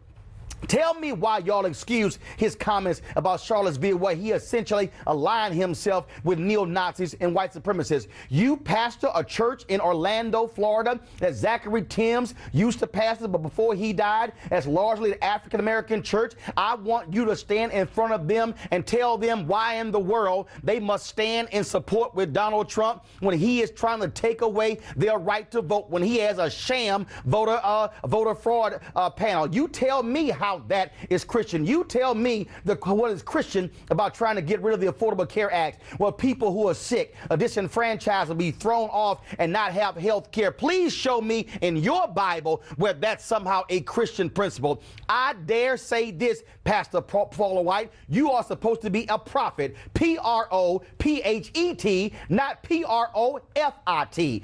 God calls for the prophetic to stand up, to question people in power, to challenge them. Because let me remind you, it was the prophet Samuel who went to Saul and told him he was doing wrong, who said that you have went against the commandments of God. Let me remind you, Pastor Paula White, it was the prophet Nathan who went to David and said, you sinned against God by laying with Bathsheba. What we need, Pastor Paula White, are not people who wave their Bible trying to get conservative Supreme Court justices. What we need are people who are going to to actually follow that Bible. I suggest you call Reverend Dr. William Barber to have a conversation about what it means to actually be a prophetic voice in the 21st century. I suggest you go read Dr. King's letter from a Birmingham jail, where he was talking to folks just like you who were saying black folks are pushing too much. And I dare say you use a prophetic voice to look Donald Trump in the eye and say it's time for you to stop acting like a grown child and to act like a man, to respect the office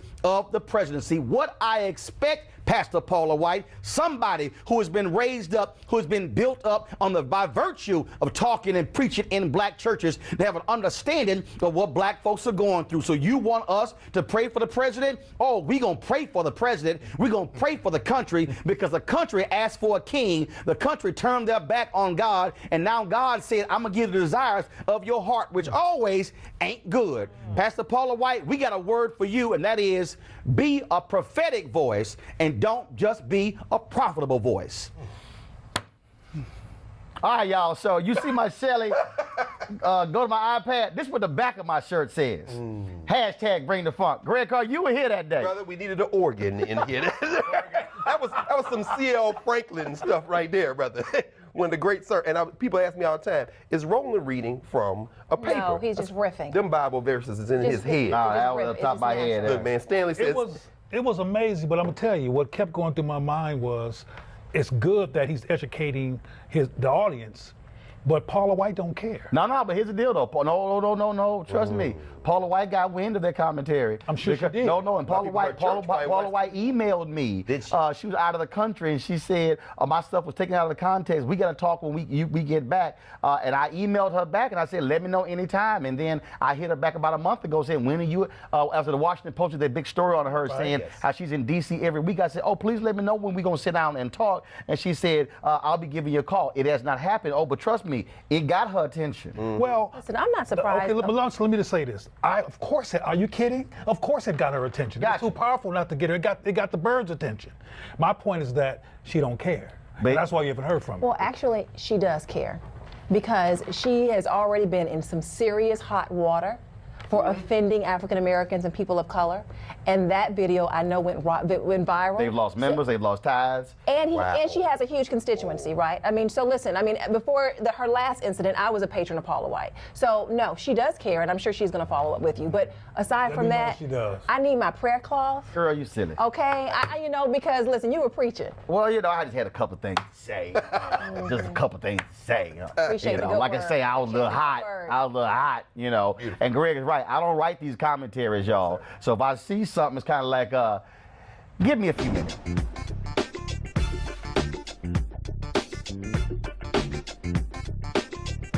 Is not doing it in Mississippi. And so what I'm saying is this here. No. What I'm saying is this here. When I listen to Republicans talk about being pro-life, what I want to know is where their pro-life stances when it comes to Head Start. Right. Where their pro-life stances when it comes to prenatal care. Right. Where their pro-life stances when you have black women who have a high rate of dying in childbirth. Where are your pro-life policies when it comes to infant mortality? What I'm saying is when you are a Republican in the state of Mississippi and you push a law and the Supreme Court overturns Roe v. Wade and you are ill prepared to handle the 5,000 new babies, maybe because the money that you could care for the poor went to Brett Favre. That's right. And all I want to see is the governor of Mississippi, who's opposing Medicaid expansion, seeing rural hospitals shut down in his state, and you got white women and black women who are dying, and Republicans control the legislature. Yep. They control the governor's mansion, so don't tell me they are pro-life when they are unwilling to accept Medicaid expansion, but then they say we don't want to accept money from the federal government when they send $1 to the federal government and they get $4 back. When you look at this concept, what you're saying to me right now is that because you believe that Republicans are not supporting pro-living, I disagree. I look at the Republican support for community health centers. I look at the Republicans trying Where? Everywhere, Roland. South Carolina, South Carolina, North Carolina, Tennessee, Georgia, Arkansas, Texas, Mississippi, Alabama. Exactly. They all are against Medicaid expansion and look rural hospitals. Roland, Are you telling me? Are you telling me rural hospitals? Are you literally telling me that rural hospitals in Mississippi, Alabama, Texas, Arkansas, Tennessee, Georgia, North Carolina, South Carolina are not shutting down?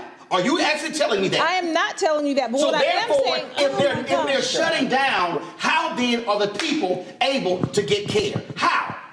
Roland, what I am saying is that there are, when we talk about aborting babies, like, so you're saying to me that because we support life, actually giving babies the opportunity to live, I'm confused. Baby born. I'm so confused. No. First of all, hold up. You're confused because you think I'm saying something that I'm not. Well, tell me what you're saying. What I'm telling you, I'm being very clear. You cannot say you are pro-life when you vote against prenatal care for the mother.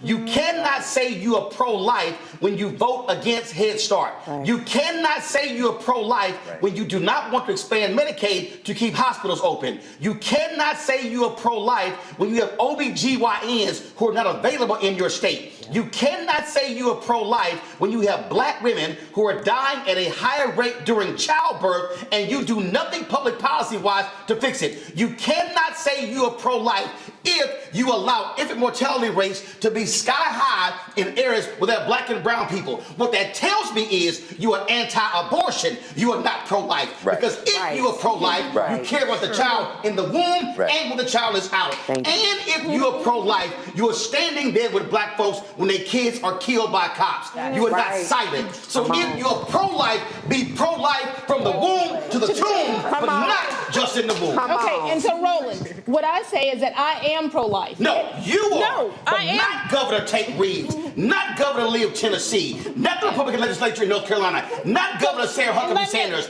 not Governor Kemp in Georgia. No, here's the deal though. Okay, you let are. me ask you this. But show me where your Republican politicians are pro-life in their policies. Let me ask you this. You know what I am? I'm pro-black, and I'm going to call out anybody who call themselves pro-life, but their policies are not. And I am pro-life. Let me ask you this. Are you? Call your party. Okay, let me ask you this. Call your party. Can I ask you this? Call your party. Okay, let me ask you this. Call your party. Can I ask you this? Go ahead. Are you pro-life? I'm pro-life when that black person is killed, and when a Republican. So let me ask you this. No. Right. When a Republican says nothing when somebody is gunned down. Don't use extremes. Republicans do say things when people are gunned down. No, Roland, you can't do that. No, they don't. Roland, are you kidding me? Are you kidding me? I'm sorry. Those are the same folks who send out MLK quotes on MLK Day. Oh my goodness. But will not support MLK's Is my mic agenda. on? Can you hear me? Okay, so Roland.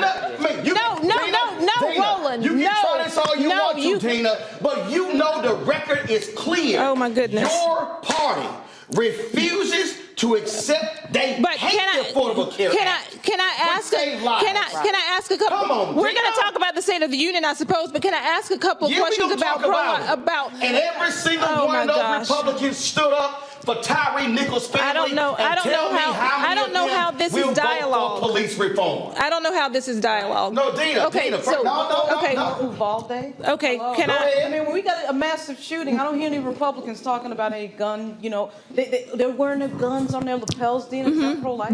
Is that pro-life? I think that is pro-2A, but let me. I'm sorry. What's that? McCarthy clearly deceived. What I want to, what I want to say, no one's. I have a chance. First of all, I want to have a conversation about if Republicans are not. No, Roland, you haven't given me a chance. Are we gonna have a conversation? Oh my goodness! If this is actually going to give me a chance to speak, then I will speak. You can ask me about being pro-life, about being pro-choice. Oh my goodness! What I know is fact. Oh my goodness! As a native Texan, what I see from Governor Greg Abbott, Lieutenant Governor Dan Patrick, the Republican legislature, what I see are folks who are pushing anti-abortion bills, not pro-life bills. Because if you telling me you pro-life, you better be pro-life in a whole bunch of areas beyond a woman's uterus. That's the point. That's the point. And when you look at Exactly. ahead. They're not pro-life, they're pro-controlling women. That's what it Yeah, Okay, that's or forced birth. I was at HHS when the Affordable Care Act was passed. I worked on implementation. Medicaid expansion was up, and no Republican would expand it. Here we are in 2023. That was 2010. 13 years have gone by. Republicans have consistently voted to expand support for community health. Hold on, wait, This is Dina, Roland. No. I'm coming back to you. Oh my I want goodness. her to finish. Okay. Because she actually worked there. Okay. Finish your point. Since you worked there. Hold on, Bill.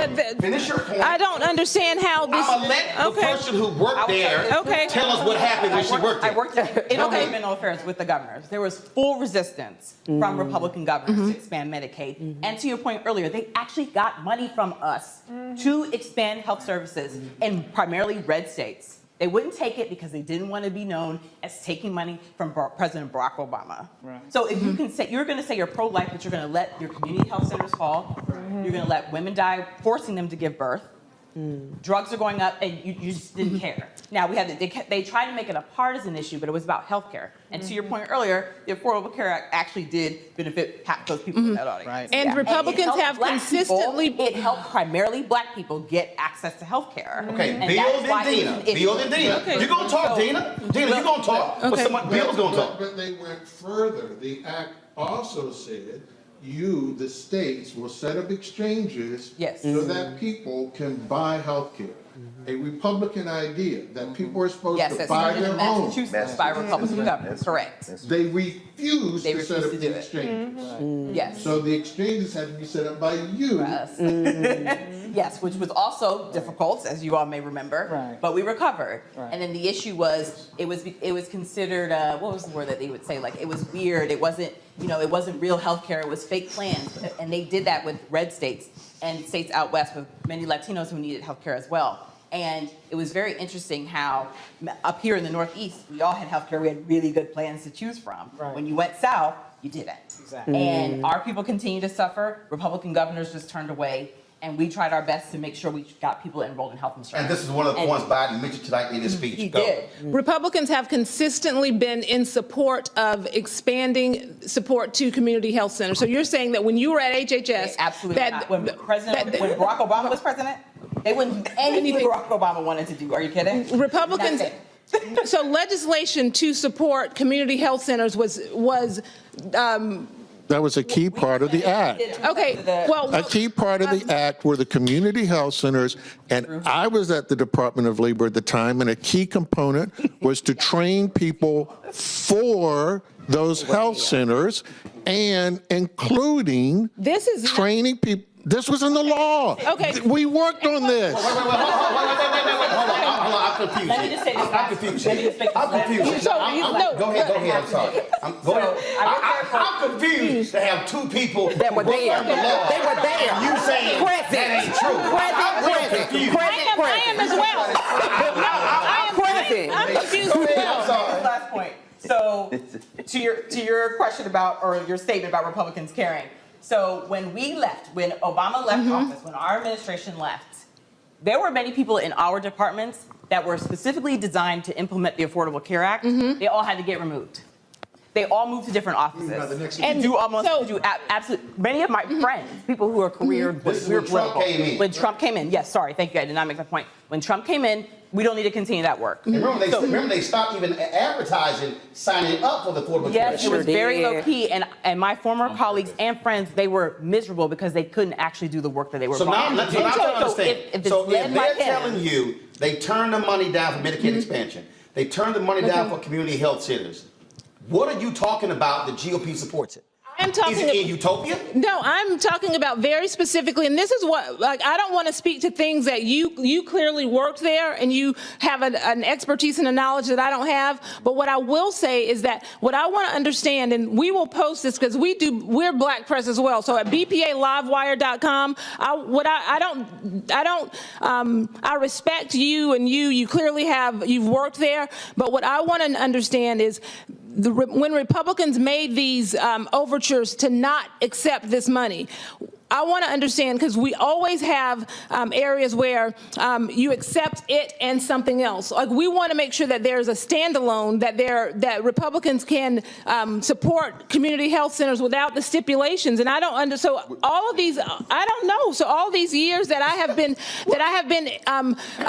even as I sit and meet with legislators and they talk about the 13,000 community health centers that are championed, instead of organizations like Planned Parenthood give the money to community health centers. So if I have been Planned Parenthood is not. Planned Parenthood is a community health center. Planned Parenthood is a community service they provide, but they do health screenings. They do. But the greatest proportion. No, wait a minute, Roland. You're gonna have to Roland. But you had okay. Hold up. You know, Now let's be real clear. This is your show. I get it. Let's be real clear. I am not the one to say no to. Okay. Now I'm letting different folks talk, but never tell me no. So when you're talking about community centers, okay? I can understand. You were speaking about, which is totally different than what she's talking about, and again, we're talking about what Bill is talking about. The resources that were in there. When you say, oh, we don't want stipulations, that's the whole point. So what you're trying to say is, oh, just give us that little piece we want right there and nothing else. But here's the reality. That ain't how Congress operates. The reality is, this is not the unrestricted funds of COVID, like Biden talked about. This is looking at the health of the people in that state holistically and universally, and not just what y'all like. Dina, let's get real. The Republican Party was against the Affordable Care Act. Period. Well, of course. We want to play these No, games. I'm not going to say that. Who, did I ever say that they were not? And we saw tonight, they are against lowering prescription drugs. I never said that the Republicans. Get back to the big point about pro-life, pro-choice, and pro-life and pro-health. I mean, how is that pro-life? Let's deal with this here. Back about tonight. Again, explain to me. I still want to know. Why is the Republican Party against lowering prescription drugs? I don't think that the Republican Party is against lowering prescription drugs. I think that the question is, how are we going to pay for it? Right. But this is a great point. Again, this is the great point. Greg. I'm just going to say this real quick. He was speaking there tonight, but he's really putting in the clips for the war over the next 24 months. Let me be very specific. Right. When he first, and me and Eric were laughing about this, whoever wrote that section in there on those junk fees needs a raise. Yeah.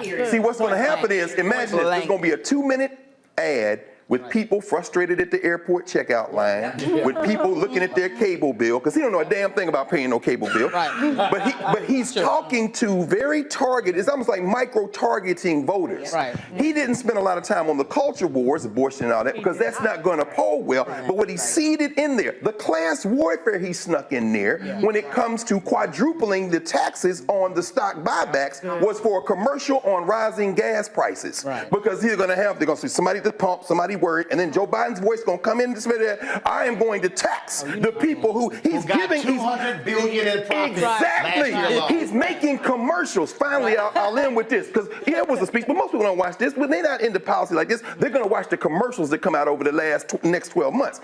I'll end with this. I think it's very important. The dignity of work. He kept coming back with that. Who he's talking to is the people who are going to vote. The reason that he's not trying to expand the base now, because Joe Biden and his advisors know very clearly that most people in this country have checked out. They are micro-targeting to win primaries, to win the general election. And guess what? He did not say a word about how he's going to pay for it in terms of dollars. No, he did. No, but he did. But he did. Explain that, because I was about to say. Wait. I'm going to But let the economist tell it. I'm going to break. We come back. Bill, you're going to explain that part about how he said he's going to pay for it. I know that Cliff Albright, Reddit Hudson, Tiffany Lofton, got them on as well. We're going to talk about, again, the police reform aspect of it, the most emotional moment of the night when he introduced Tyree Nichols' family. So a lot more to cover it. I told y'all, Jake Tapper can't do this. No. Rachel Maddow them, they ain't having this conversation. And so this the conversation that we all had growing up in black families where we kept it real and we kept it honest. But here's the deal, because my grandparents taught me, bring your ass to the conversation, start lying, you're gonna get eaten up. So they told us, don't come in here selling wolf tickets because it ain't gonna play.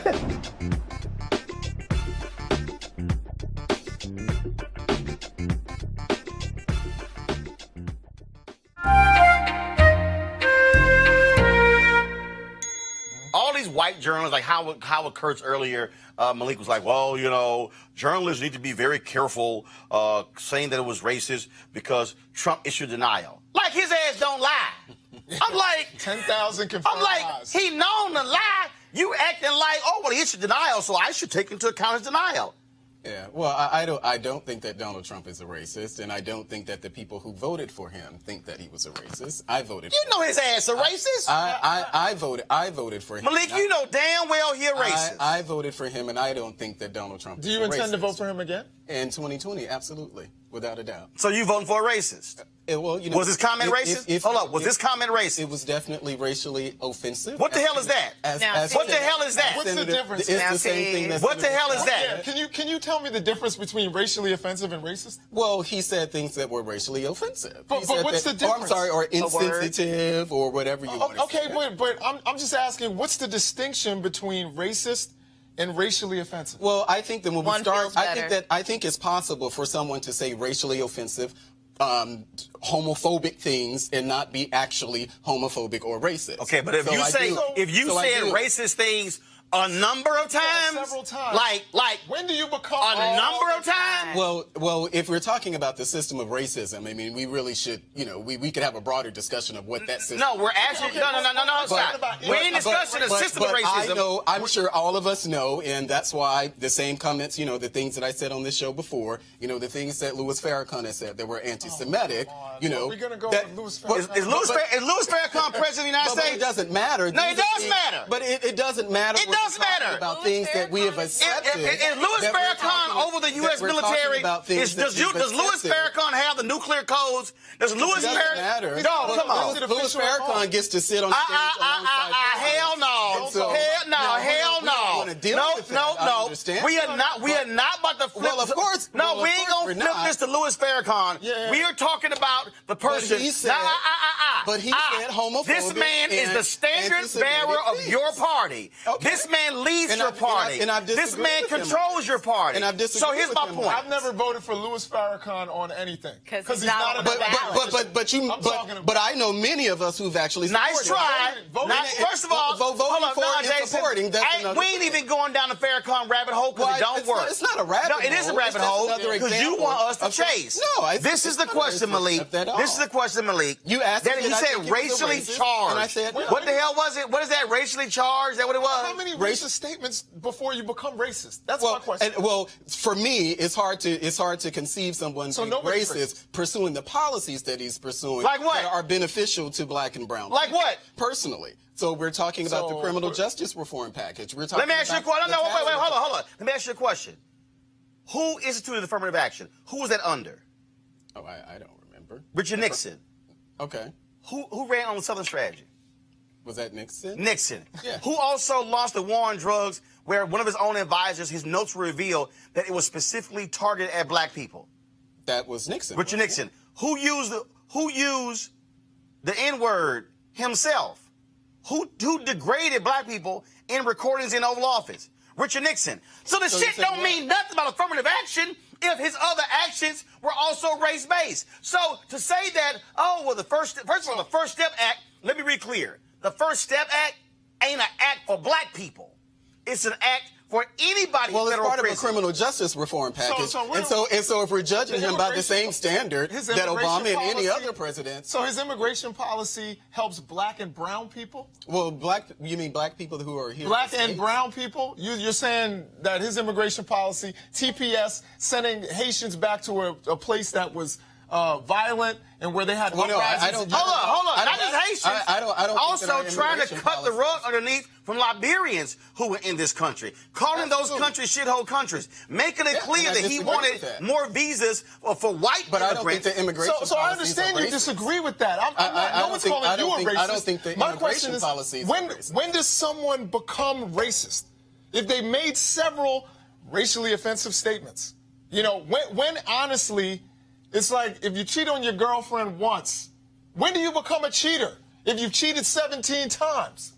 You know, Well, when can we call a spade a spade? That's my question. You can, but I think we use. Okay, so he's a racist. But do we agree? But no, we don't agree. And I don't agree with the comments that John Lewis said, because John Lewis also said similar comments about John McCain. And of course, we're Say not what? gonna- Well, Hold on, say what? You don't remember the comments that John Lewis What did he say? He said that voting for John McCain would take us back to the days of George Wallace standing in the schoolhouse door. And he what line?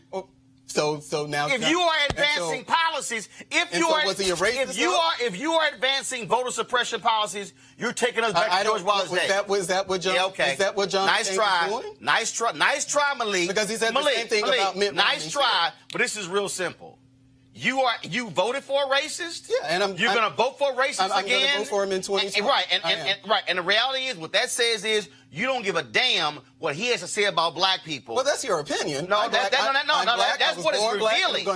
I'm going to die black. So the fact that but you also ain't got a problem with your Mississippi Confederate flag. But you're not going to challenge my blackness on this show. No, I'm not. Hold on. I'm not because you can't tell me what I'm concerned about as a black man. I'm not. You can't tell me what I'm concerned about as a black man, or I can't be concerned about black people because I'm voting for Donald Trump. So what I said is you're voting for a racist. That's what you're doing. Well, that's your opinion. And that's what you know. That's a fact. Well, that's your what opinion. you're doing. That's your opinion, and I just disagree. So, fact of the matter is, so yes, I'm you're voting for a racist. You voted for a racist. Despite whatever you're going to still vote for a racist, and that's undeniable.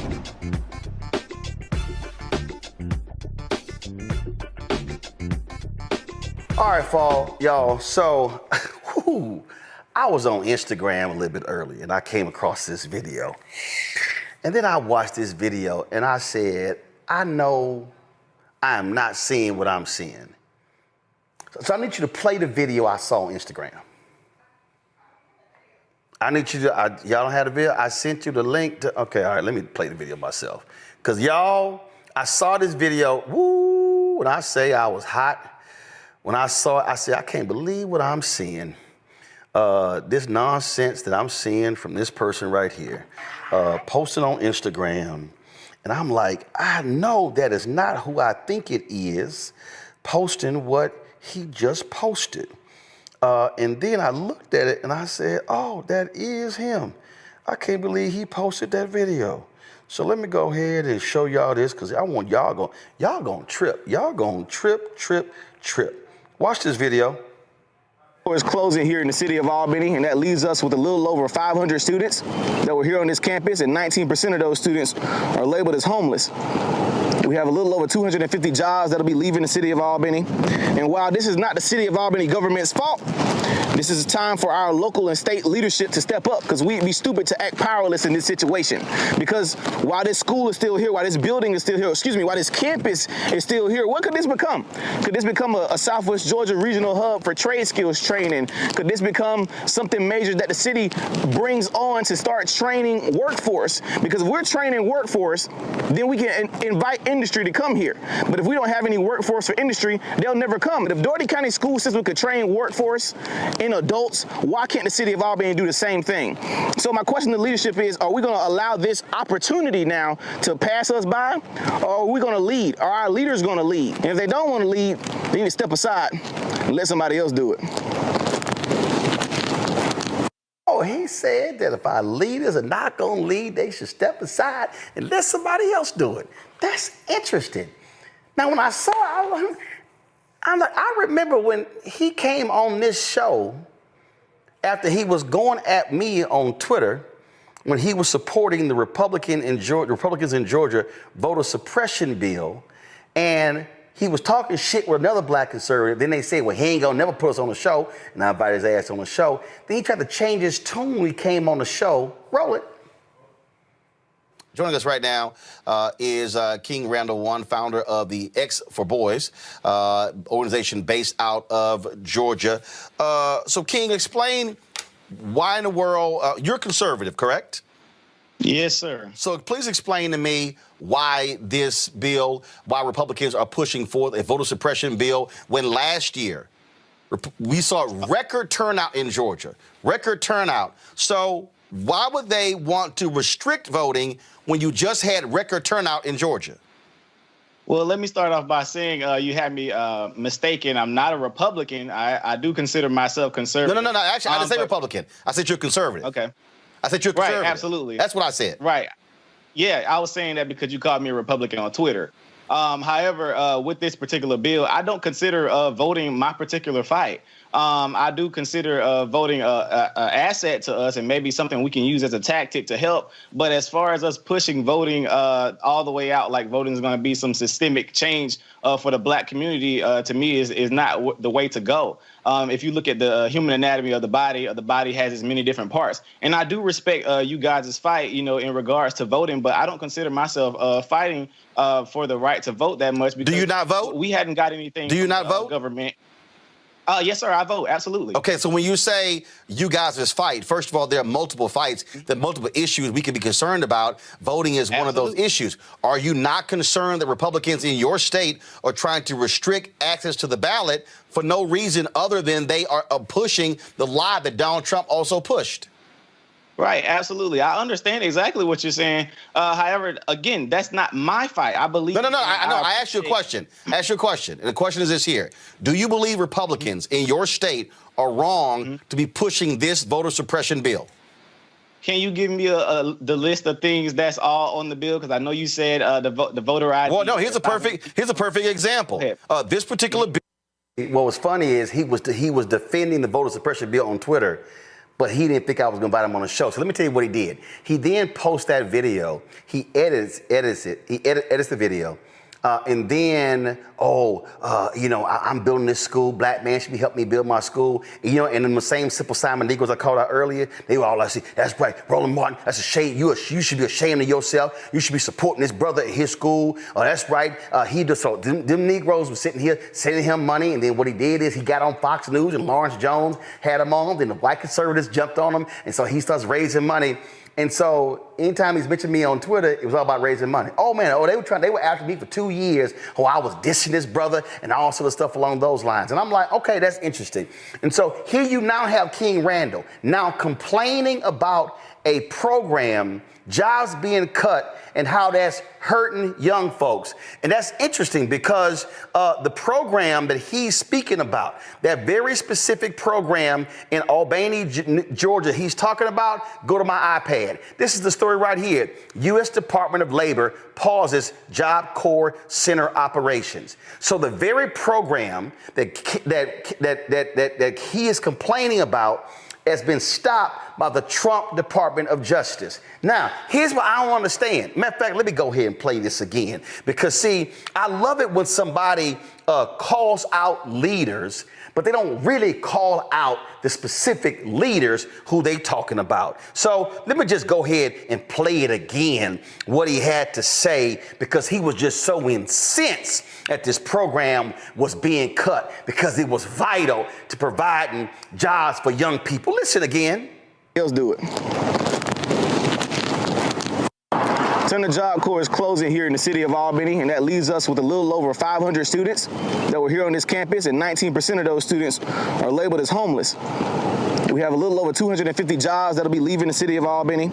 And while this is not the city of Albany government's fault, this is time for our local and state leadership to step up, because we'd be stupid.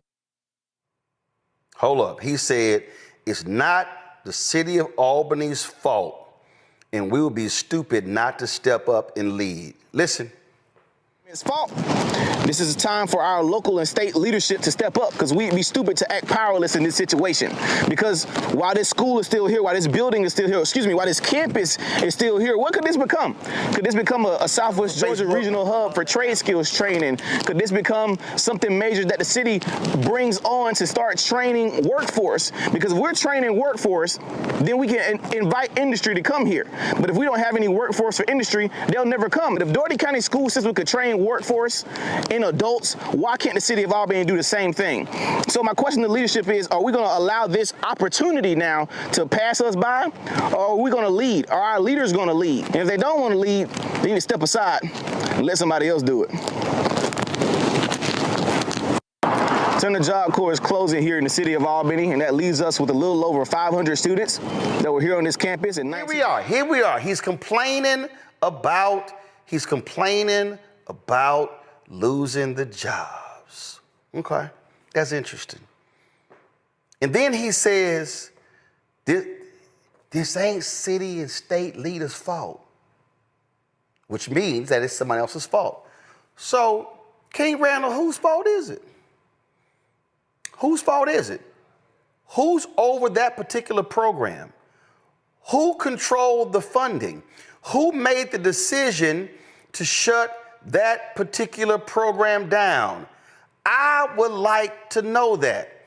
So I remember seeing a particular photo on social media.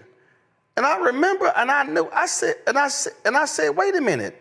I remember seeing somebody at the White House Christmas party. Go to my iPad. I'm sorry. Is that King Randall? It says new emerging king. Oh, I'm sorry. Maybe y'all say, well, that's just a photo. Well, there was another black conservative who posted a video. Can y'all roll that video, please? This is the White House to celebrate Black History Month, despite the media alleging that it was canceled by President Trump. But like always, fake news. I landed safely thanks to Delta Airlines and time to take a quick shower before throwing on my Sunday's best. Here I'm rocking my Palazzo sports jacket with a black turtleneck and a black Bailey fedora. Soon after this, I ran into my Blexit family on the way to the White House, but I must give a shout out to the guy that made it all happen, Pierre Wilson. He is the real deal, but with moves like this, he's clearly not like us. We were all smiles, waiting in line in this 20-degree weather to get inside to celebrate this momentous occasion because of what it meant to all of us. All I can think about in my head right here is how much I've overcame throughout the years, being open with my conservatism. For some reason, it brings out the worst in people, and I think it's because I refuse to live up to their expectations of me. While I was in the White House, I wasn't quite sure how much I could record, but the security guard reassured me that we had free reign to capture whatever we wanted, so I took full advantage. While I was in the restroom, though, I noticed these napkins with the presidential seal on them, and it almost felt disrespectful to use it and toss it straight into the trash can. They rolled out the red carpet for everyone. We were dressed to the nine, looking good, smelling good, eating good, drinking good, and sounding good. See, the Marine band that was in charge of the music understood the assignment. They were playing everything from Earth, Wind, and Fire all the way down to Sam Cooke, making this a magical time. Everything opened up by a classical version of America the Beautiful, set in the atmosphere. And it was great to be surrounded by so many of my favorite people: Michaela Montgomery, David Harris Jr., Terrence K. Williams. Go back. Who do y'all see right there on the left? That looked like King Randall. So let me get this straight. King Randall complains about a federal program getting cut that's taking jobs away in his town of Albany, Georgia. He's a self-identified conservative. Don't call me Republican. Okay, fine. But you're standing there smiling and cheesing with the MAGA Negroes, the help. You're at the White House. You supporting Trump, but now you mad and you want local and state officials to fix the problem that Trump created. And in your Instagram video, your ass didn't even mention the word federal. You didn't even say Trump. You didn't even say MAGA. You didn't even say Doge. Now you want folks to step up and fix the problem. What I've been telling y'all? I've been telling y'all the help. That's the black people who are standing with Donald Trump. They claim all black people, y'all on the plantation, y'all on the plantation, Trump is going to be helping us out. And Donald Trump has consistently had policies that have negatively impact people, and these simple Simon Negroes ain't said nothing. Daryl Scott ain't said nothing. Sharice Lane ain't said nothing. Michaela ain't said nothing. Angela Stanton King ain't said nothing. We can go. Joseph Pinion ain't said nothing. Terrence Williams ain't said nothing. David Harris Jr. ain't said nothing. Byron Donalds ain't said nothing. Tim Scott ain't said nothing. Wesley Hunt ain't said nothing. Burgess Owens ain't said nothing. I can go down the line. But now y'all complaining. Trump has sat here and got rid of the settlement to impact the sewage backing up in the yards and the homes of black people in Lowndes County, Alabama. Said nothing. Said nothing about canceling the lawsuit against the petrochemical companies in Cancer Alley in Louisiana, where black people are dying because of that. The help ain't said nothing.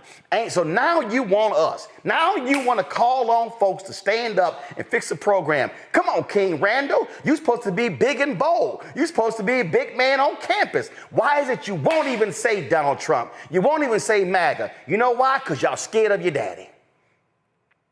Because y'all scared he not going to invite y'all back to the White House. And see, y'all love talking about, but y'all won't say nothing. Oh, trust me, I lit Obama up on several different things. I did the same thing with Biden. See, I believe in accountability. I don't just sit here and say one thing, but see, they real quiet. All this stuff that's negatively impacted black people, all of them are quiet. They ain't saying nothing. Not a word.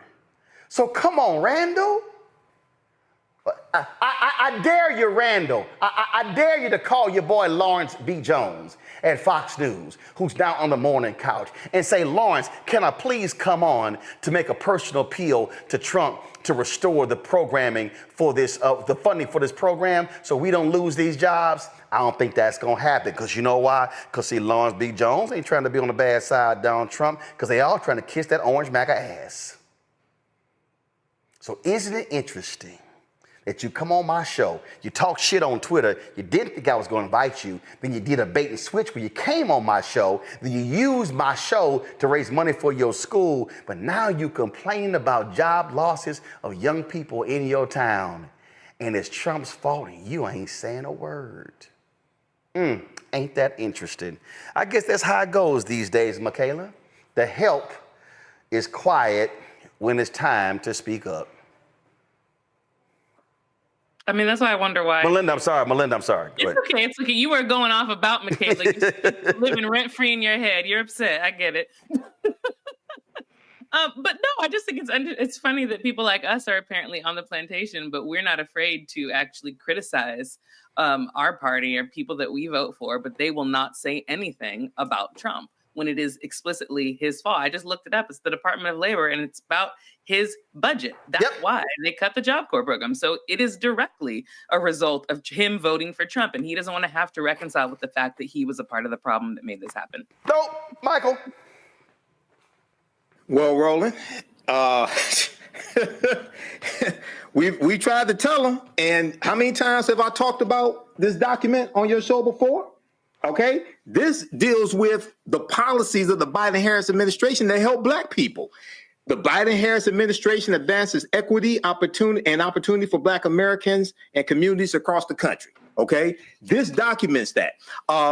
And right now, Donald Trump is wiping out the advancement that African Americans have made going back to the 1960s. On day one, he revoked Executive Order 11246, which was affirmative action. On day one, he revoked Executive Order 11985, which Biden signed on his first day in office, which put in motion all this that happened because that executive order dealt with equity and that immensely helped African Americans. So yes, it's good to have an independent school. We've been doing that for decades, independent schools, but we have to understand how politics impacts every aspect of your life, and your understanding of politics is directly related to your understanding of history. So there's a lot of people talking about politics that don't understand history. Matt? I don't have anything profound to add, but all I'll say is that I think it's a missed opportunity because you think, if you look at this from a nuanced perspective, I mean, this is an opportunity, right, for local people to, invest in this lost job program. But the issue with that is you don't have credibility if you don't call out why the job program was lost, which is your point. And that's the issue that I see here. I mean, it looks like this brother theoretically is trying to do something good in his community, but you lose credibility when you don't say why it's no longer there and why your desire to have proximity to power is more important than the actual things you claim to stand for, which is, having jobs in the community. You should be able to say this is gone because of a Trump policy, the same way you would surely say if that program was lost under Mr. Biden's administration, that this is no longer here because the Biden administration took it away from you. Unless you're willing to call a spade, you aren't credible. And I don't see why you wouldn't do that here. But I understand you got to kiss the ring. And that's what we're seeing conservatives of all colors do. They're all afraid to call out Trump. They're all afraid to call out his insanity because they want to keep that proximity to power. And that's why y'all need to go ahead. Y'all got our t-shirt. That's why y'all need to get our new shirt. Hashtag we tried to tell you. FAFO 2025. That's why we got that shirt right there, because probably 2025, a bunch of y'all fucking around and y'all finding out real quick. All right. Somebody in the chat room said, damn, Ro, you on one today. Yes, I am.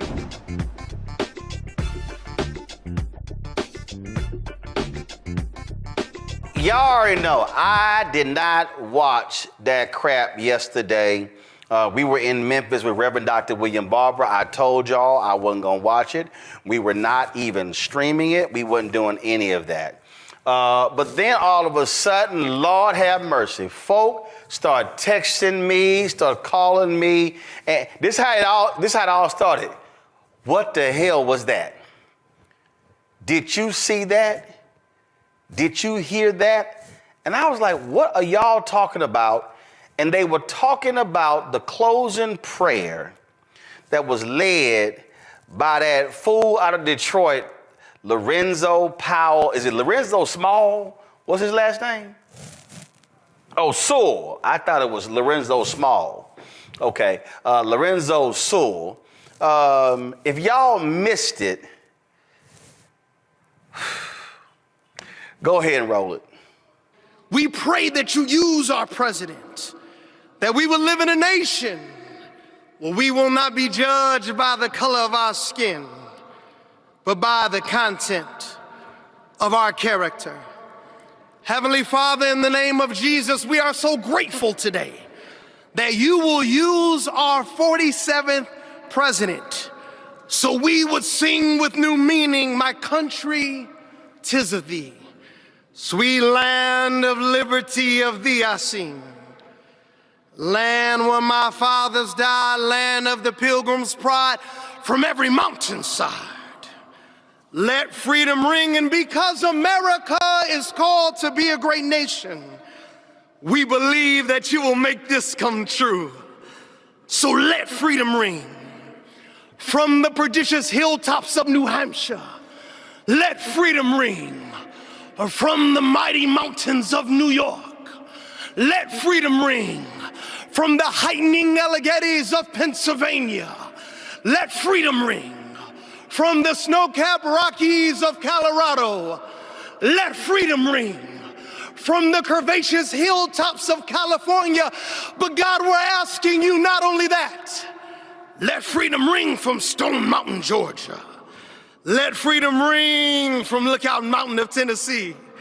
Let freedom ring from every hill and every molehill in Mississippi, from every state, every city, every village, and every hamlet. And when we let freedom ring, we will be able to speed up that day where all of your children, black men and white men, Protestant and Catholic, Jew and Gentile, will be able to sing in the meaning of that old Negro spiritual, free at last, free at last. Thank you, God Almighty. We are free at last. If you believe where the Spirit of the Lord is, there is liberty. Come on, put your hands together and give your great God great glory.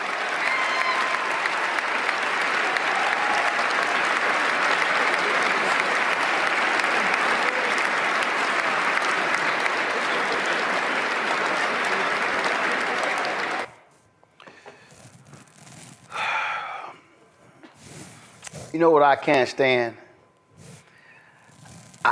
I can't stand, and let me be real clear with y'all, and y'all know that there are certain words I do not use on this show. I don't let people use it, I don't use it.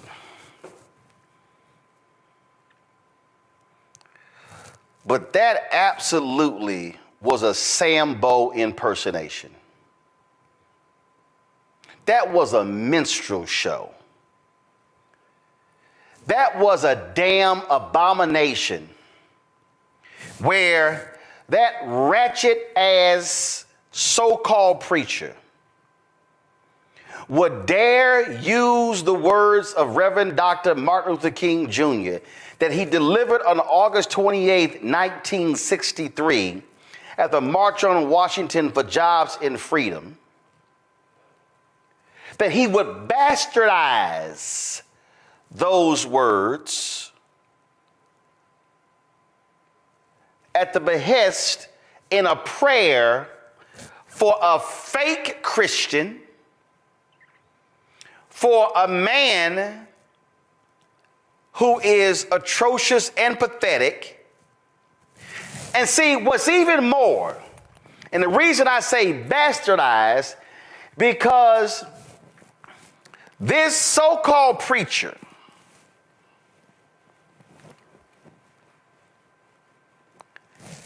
skipped over what King said at the top of the speech, skipped over voting rights. He skipped over the check stamp insufficient fund. He skipped over police brutality. See, what he did is what all these other white Republicans love to do. They love to talk about the bottom of the I Have a Dream speech. They love that part, but they never want to deal with the real stuff in the top. See, they don't want to deal with the reality of what folk are facing. No, what he'd rather do was do some fake ass audition for Juilliard or some acting school by standing there and waving his hands and just all of this. He reminded me of Spike Lee's movie Bamboozled. Roll it. Make headlines. The Huxtables, Cosby, a genius, revolutionary, but we can't go down that road again. The network does not want to see Negroes on television unless they are buffoons. Have you ever thought about just quitting? I have a contract. The only way I get out of that is if I get fired, and that is what I intend to do. I know you're familiar with minstrel shows, variety shows, like in Living Color. Right. That was dope. Man Tan, the new millennium minstrel show. We're gonna need a little more money for this. This could be bigger than Friends, Ally McBeal, even my boys Amos and Andy. Damn. You're putting white actors in blackface? We're using black actors with blacker faces. Hollywood! Hollywood! Hollywood! Show this fall. Right on, man. Yeah, great show. You won't believe what's coming to your television. Sleep and Eat and Mantan are lazy and unemployed. Do your stuff. But we are certainly not saying anything about the entire African American community. What's sweeping the nation? And what's coloring the way you see the world. Yo, we can't let this injustice go by, man. Not this time, man. You know what I'm saying? Nah, man. You know what I'm saying? You know what I mean? You know what I'm saying?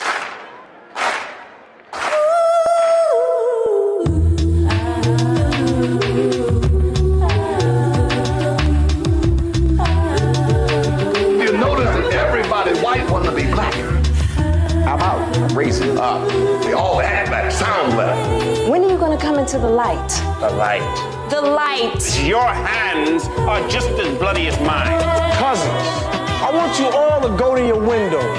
We talking about revolution. Go to your windows and yell out, I am not gonna take it anymore!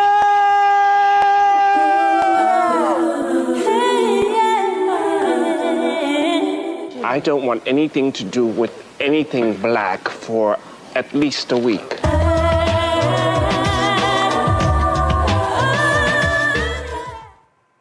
He was Mantan. That's what that was. I'm just out here doing my shuffle for the white folk. There have been black pastors who have given prayers at Republican inaugurations before. 2005, Houston's Kirby John Caldwell gave a prayer. This is what a black preacher looks like giving a prayer at a Republican inauguration. O Lord God Almighty, the supply and supplier of faith and freedom, how excellent is your name in all the earth. You are great and greatly to be praised. O God, as we conclude this 55th inaugural ceremony, we conclude it with an attitude of thanksgiving. Thank you for protecting America's borders. After all, as the psalmist reminds us, unless you, O God, guard the territory, our efforts will be in vain. Thank you for our armed service personnel. And it is with unswerving thanksgiving that we pause to remember the persons who have made the ultimate sacrifice to help ensure America's safety.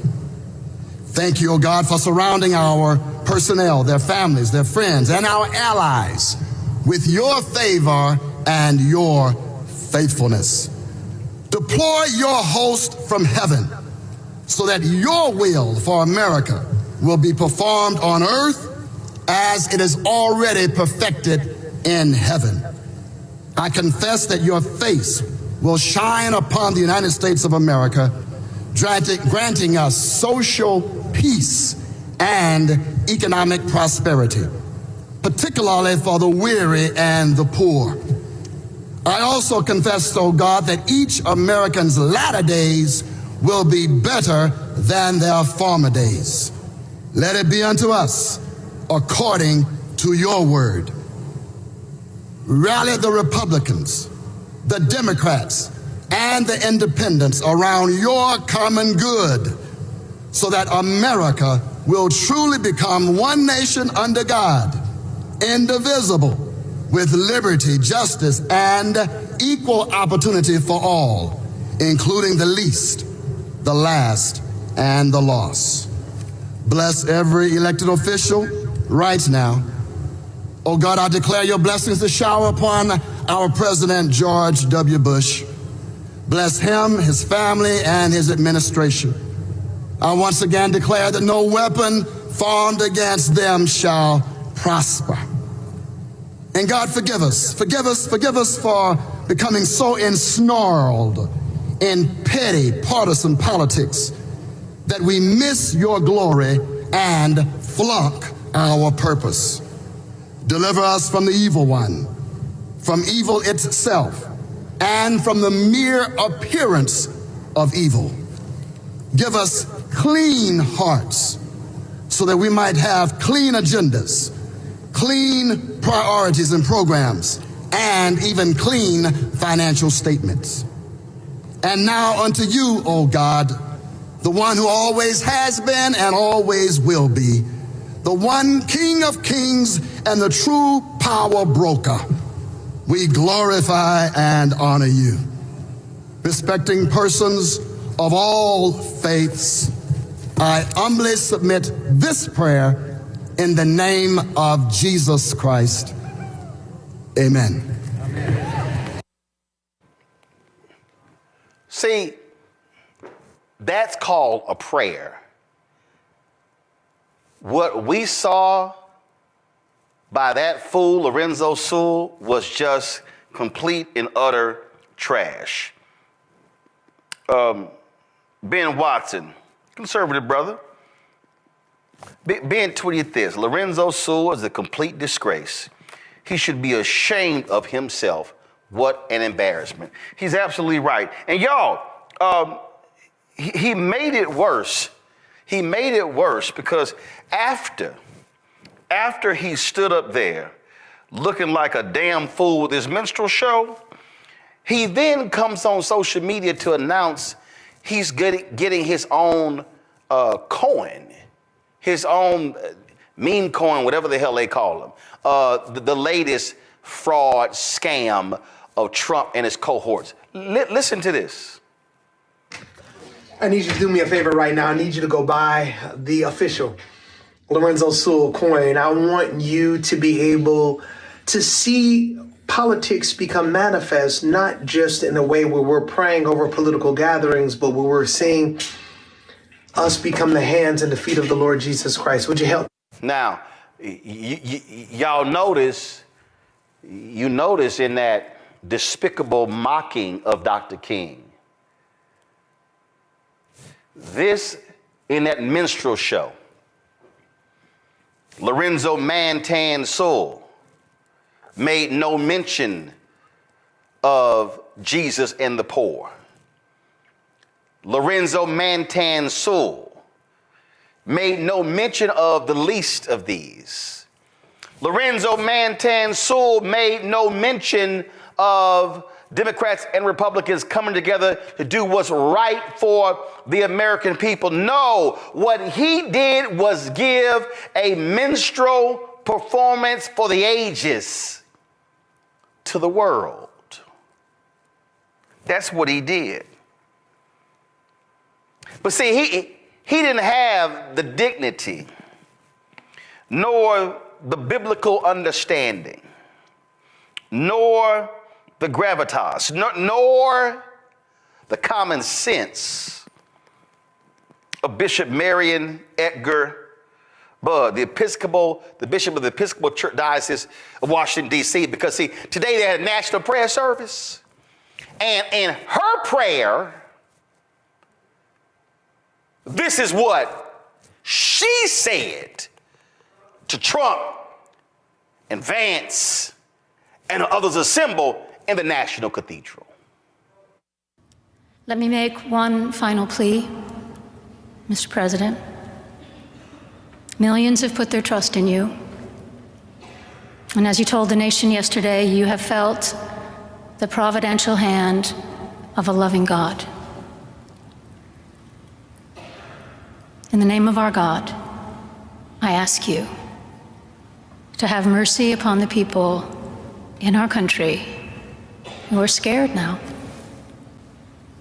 There are gay, lesbian, and transgender children in Democratic, Republican, and independent families, some who fear for their lives.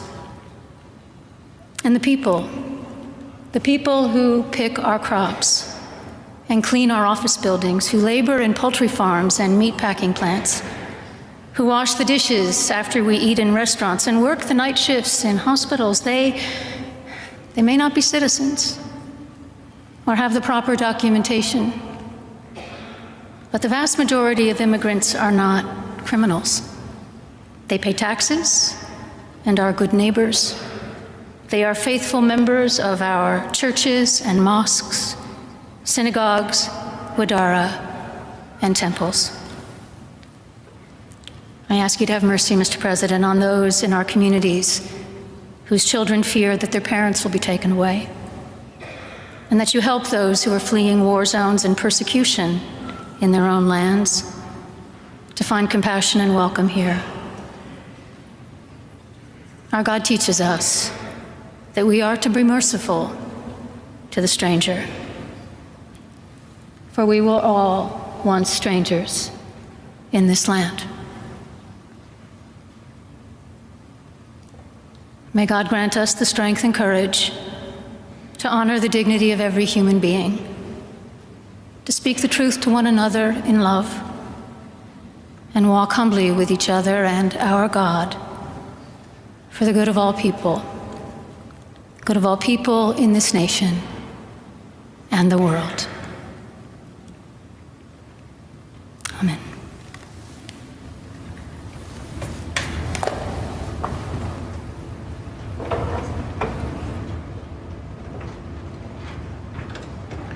Now I want y'all to freeze it right there. Now I want everybody to watching, put me in the 2 box. When everybody to watch to understand something, that here's a bishop talking about being merciful, who's talking about the poor, who's talking about the hardworking. Yet, she's talking about immigrants. She's talking about all of that. It's 2 immigrants sitting on the front row. Trump's wife, Vance's wife. Go to full screen of them. That's 2 immigrants sitting on the front row. Sitting behind him is his son. Sitting next to her, you see the daughter. You see, guess what? They are the children of an immigrant that was his first wife. Oh, and the right, they upset with that bishop. How dare she talk to him like that? And when he was asked coming back to the White House, it could have been better. He didn't like the service because he didn't like being confronted with the word of God. He didn't like a prophetic voice challenging him to do what's right. You know why? Because just yesterday, this modern version of King Saul stood up at the inauguration and chastised and condemned and just ripped apart the administration of Harris, of Biden and Harris, sitting right beside him. He didn't have a sense of dignity. He didn't have any morality. He didn't have any decency. He didn't put forth a vision of the nation moving forward. Talked about how awful and degrading and how bad things have been. That's because he is not a Christian. He is not a moral man, because if you actually know the word, if you actually go to church, by the way, no president has gone to church more than Joe Biden. If you understand the power of the word, then you would have never, ever said this. Go to my iPad. Thinking, which is a great book. But have you ever asked God for forgiveness?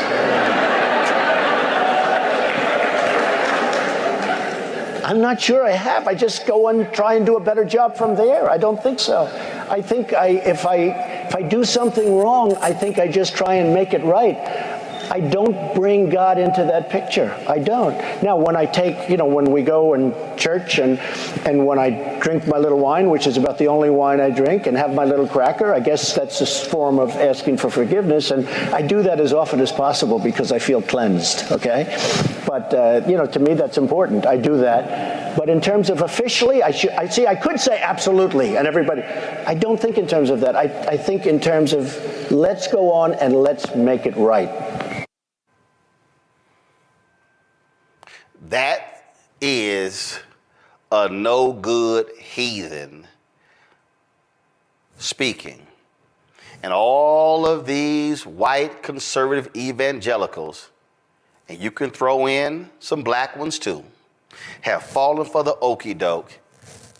And when I try to get my little cracker and wine as much as possible. It's called the Last Supper. typically is done once a month. Catholics, it's done every week or every time you go to Mass.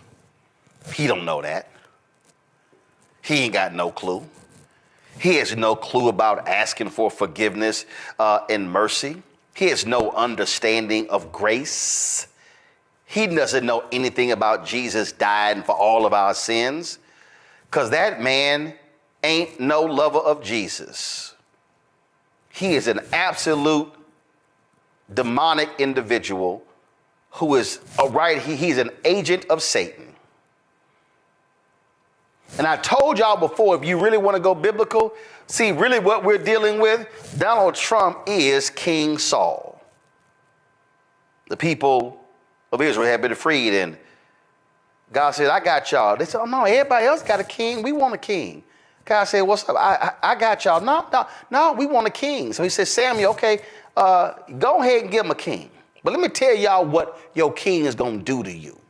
Let me tell you how he's going to treat you, how he's going to abuse you, how he is going to screw you over. That's all biblical if y'all go read 1 Samuel. And so then Samuel goes and he looks at the sons and he chooses the tallest and most handsome one. And what does that punk do? He runs off. No, you can't run. I'm picking you as the king. And he was evil. Tried to kill David. Tried to break up the relationship between David and Jonathan. Donald Trump is King Saul, because you know what America said? We want a king.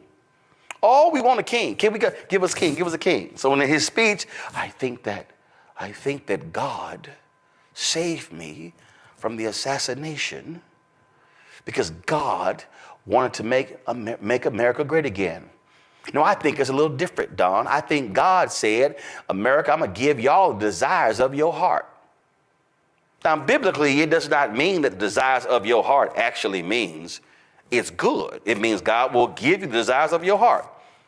So America said, we don't care about January 6th.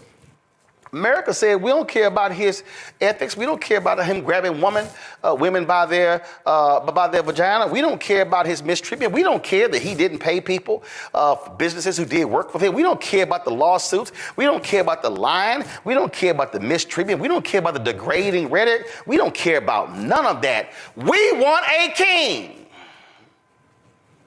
And what did he say? Day one, I'm going to be a dictator. Well, we've already seen that. But when you stand before the world to give a closing prayer, and then what you do is literally prostitute the words that Dr. King spoke, you actually thought you were preaching. You actually thought, Lorenzo Mantansul, that you were praying. No, what you were doing was you were pandering. You were posturing. You were presenting yourself to America as America's lawn jockey. And see, I said it. Those are words and phrases I don't use to describe folk on my show, but you took it to a whole new level. Your church is called 180 Church. I dare say, Lorenzo, you need to do a 180. But then again, Lorenzo, I see why you punked out and you were scared to come on this show after you had Trump at your church. I see why you ran to Fox News and others, because see, Lorenzo, you did not want to come to a place where we have reverence for the words and the actions of Dr. King. Instead, what you chose to do was make a fool out of yourself, as well as the tradition of the black church and that black preacher. Shame on you. And while you think MAGA and whatever coins MAGA tosses your way, just remember there was somebody else who got some coins for selling out Jesus. And we remember him a whole lot differently than we do the other men who followed Jesus. I'll go to my panel. Before I go to Joy, I did see this video that also quite reminded me of something. Oh, Gen X, I cannot be the only one who thought this while I was watching this fella during the inauguration. Please tell me that I'm not the only one. Take a look at this and then take a look at what I thought of. Let freedom ring from Stone Mountain, Georgia. Let freedom ring from Lookout Mountain of Tennessee. And, well, this here's what I thought of. Only God can give that woman the kind of joy she had right there. Can I get an amen? Yes! Come on now. I cannot be the only one. Please tell me I'm not the only one. Oh, Gen X.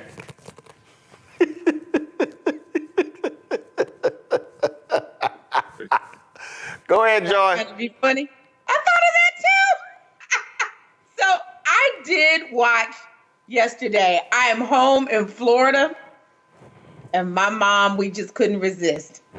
We did not say Christianly words at the TV, I'll admit that. But when the pastor came on, I just couldn't believe that I knew that he was engaged in a grift. I didn't know about the coins until afterwards.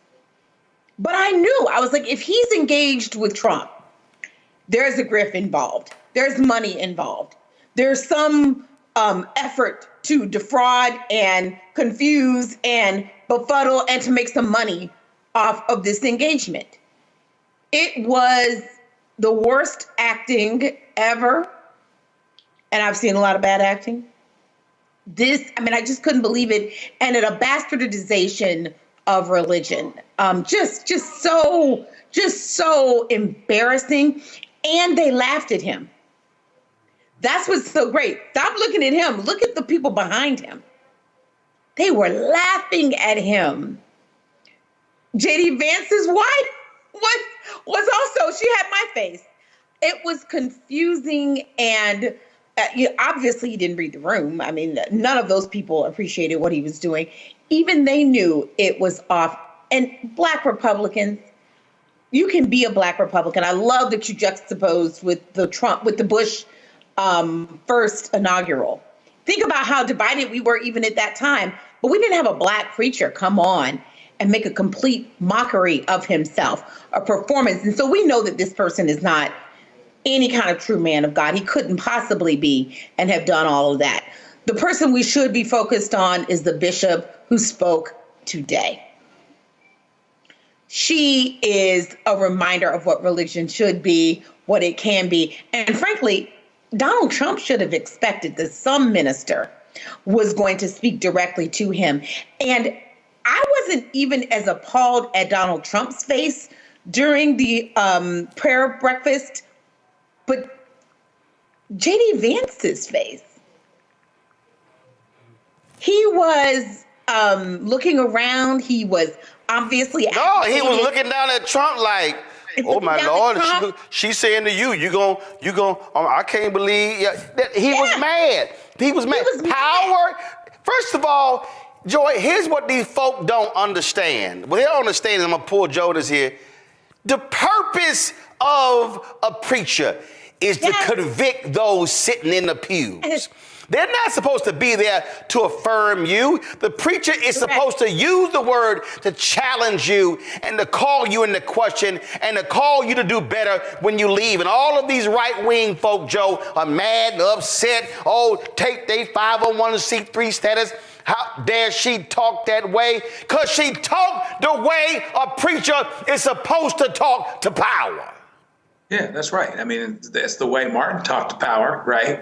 And we whitewash how this country, as a country, we whitewash how we felt about Martin as if he wasn't killed violently, which he was. And so, a preacher is always going to call us to our highest purpose, to our highest morals, and they'll use the word actually to do it. So it was a bastardization of Dr. King's words to take his favorite parts of the speech, but not the other parts that really call into question what it is that's going on with those that are the least of us, right? And you know it's bad when you be sitting there and your eyes are closed to start, and at some point you just kind of got to open your eyes and be like, what in the world is going on here? And they were all doing the best they could to keep from busting out laughing, because this thing was really a clown show. It was a performance, and not a very good one.